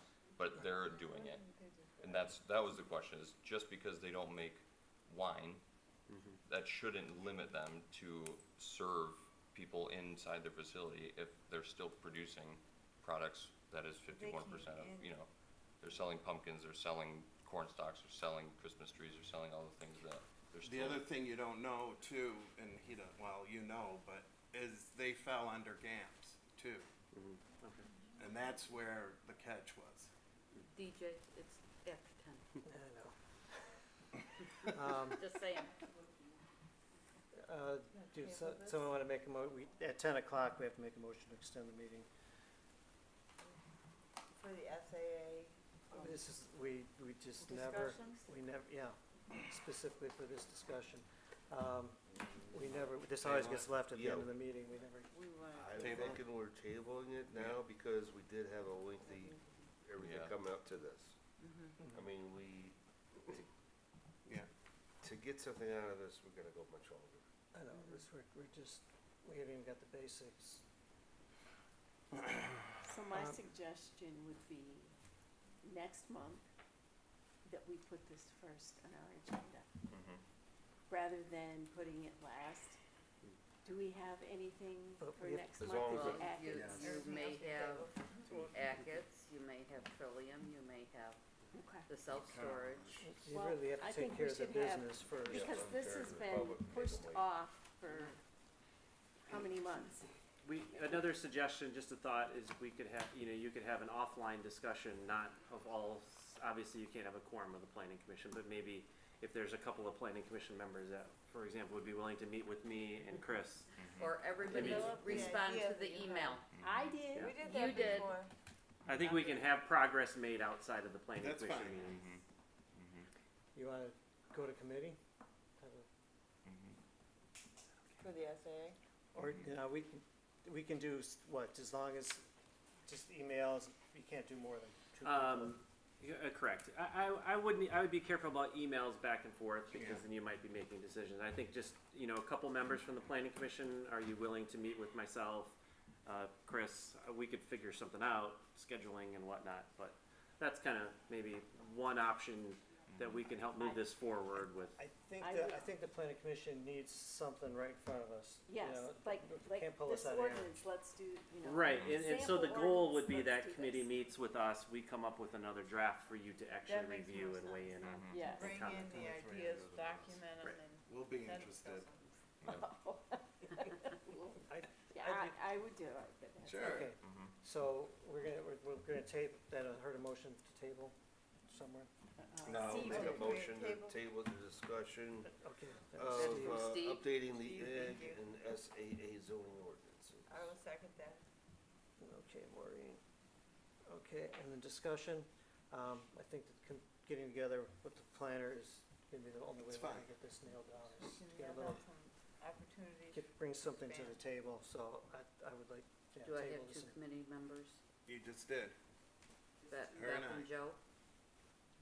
Yes, If you want. I will. That sounds good. Okay. We could even have a ideas? third. Well, DJ, I Yeah, would be if you interested. can respond to the email that I sent a week ago, provide see it, I got some that email. input, and then I can share it with them, yeah. Yeah, you can respond directly to Chris Terrific. but no, outside of. Not our whole form. Yeah. Right. Can I be added to that, or is that too many? But everybody can respond to Chris as Yeah, far as everybody any respond to the email. information or questions or. Yeah. So I've got a motion to table the, update to the ag ordinance. All in favor, say aye. Aye. Opposed, motion carries. Okay, back to you.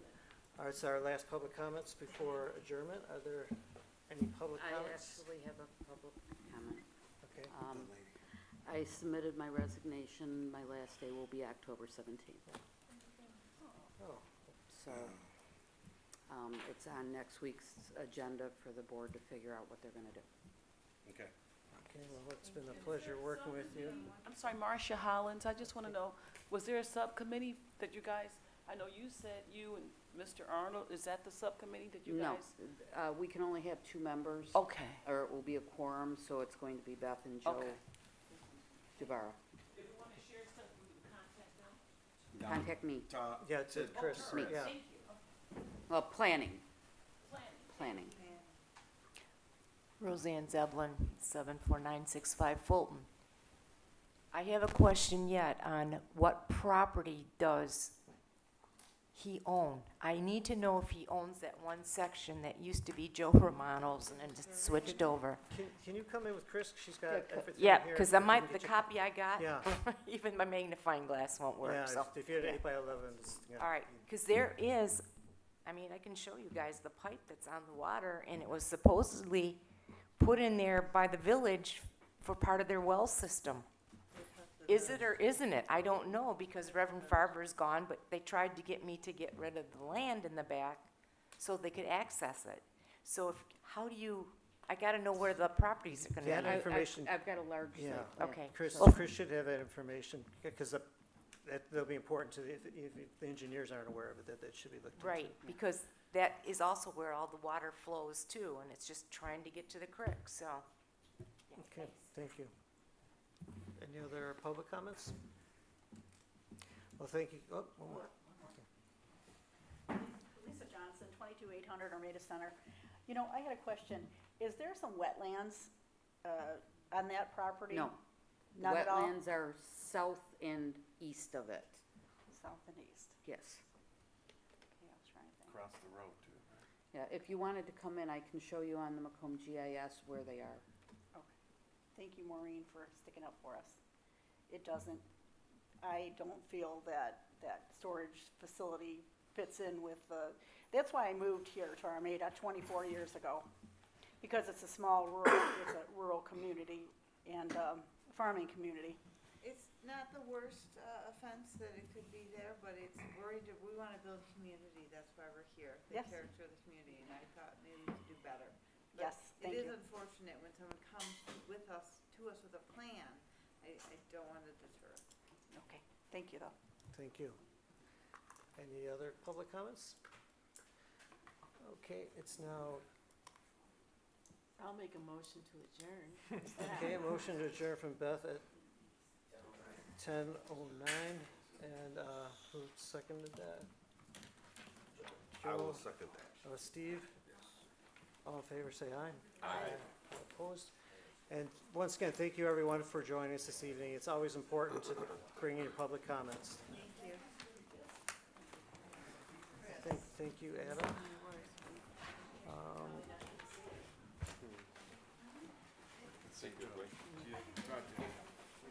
We'll talk later. It's nice to meet you all. Yeah, so, you're on the hook for what, a couple more meetings? November meeting, November? December meeting, if you have one, and then Caitlin will have plans to be back in January. We probably will have meetings until Say that again, we'll probably have. meetings until, because Yeah. agendas are so Right. Yeah. Yeah. You have a 7. You can have 3. Yeah. I think it'd be important for you. I think having the discussions offline will be helpful, and then we can come up with at least an approach that meets, you know, several of the planning And my commissioners sister and that's your been planners, taking and care of present it to the everything, planning commission her so that we husband is hopefully on don't board, have, you know, it's, hitting every ordinance. and she's like, you know, for the next 2 weeks, sure. he's Sure. not gonna be able to leave Yep. bed. For the next Okay. 6 months, he's gonna be severely You know what we're trying to She define, needs help, Yep. she's drowning. you know what we're trying to do is. Yep.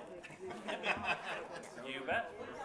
So I look forward to talking with you again. Yes, sir. See you next month for sure. Yeah. But then in between time, get a meeting, phone call, virtual meeting, whatever, we'll get that. Yeah, I was just gonna say, Yeah. if I can't make it, you're back. Yeah, you have 7 members, so Yeah, it's still not a quorum. 3 is not a quorum.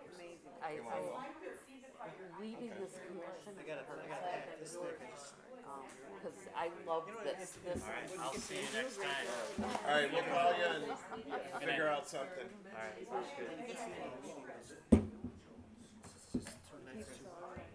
Good night. So we'll be in touch, I'm sure. Okay, yeah, I'd like to try to get something before I While leave. you're still here. Yeah, That'd be 'cause- great, you know, maybe a virtual Yeah. I feel bad for him too, but it's like. Okay, I will give you a call. Good night.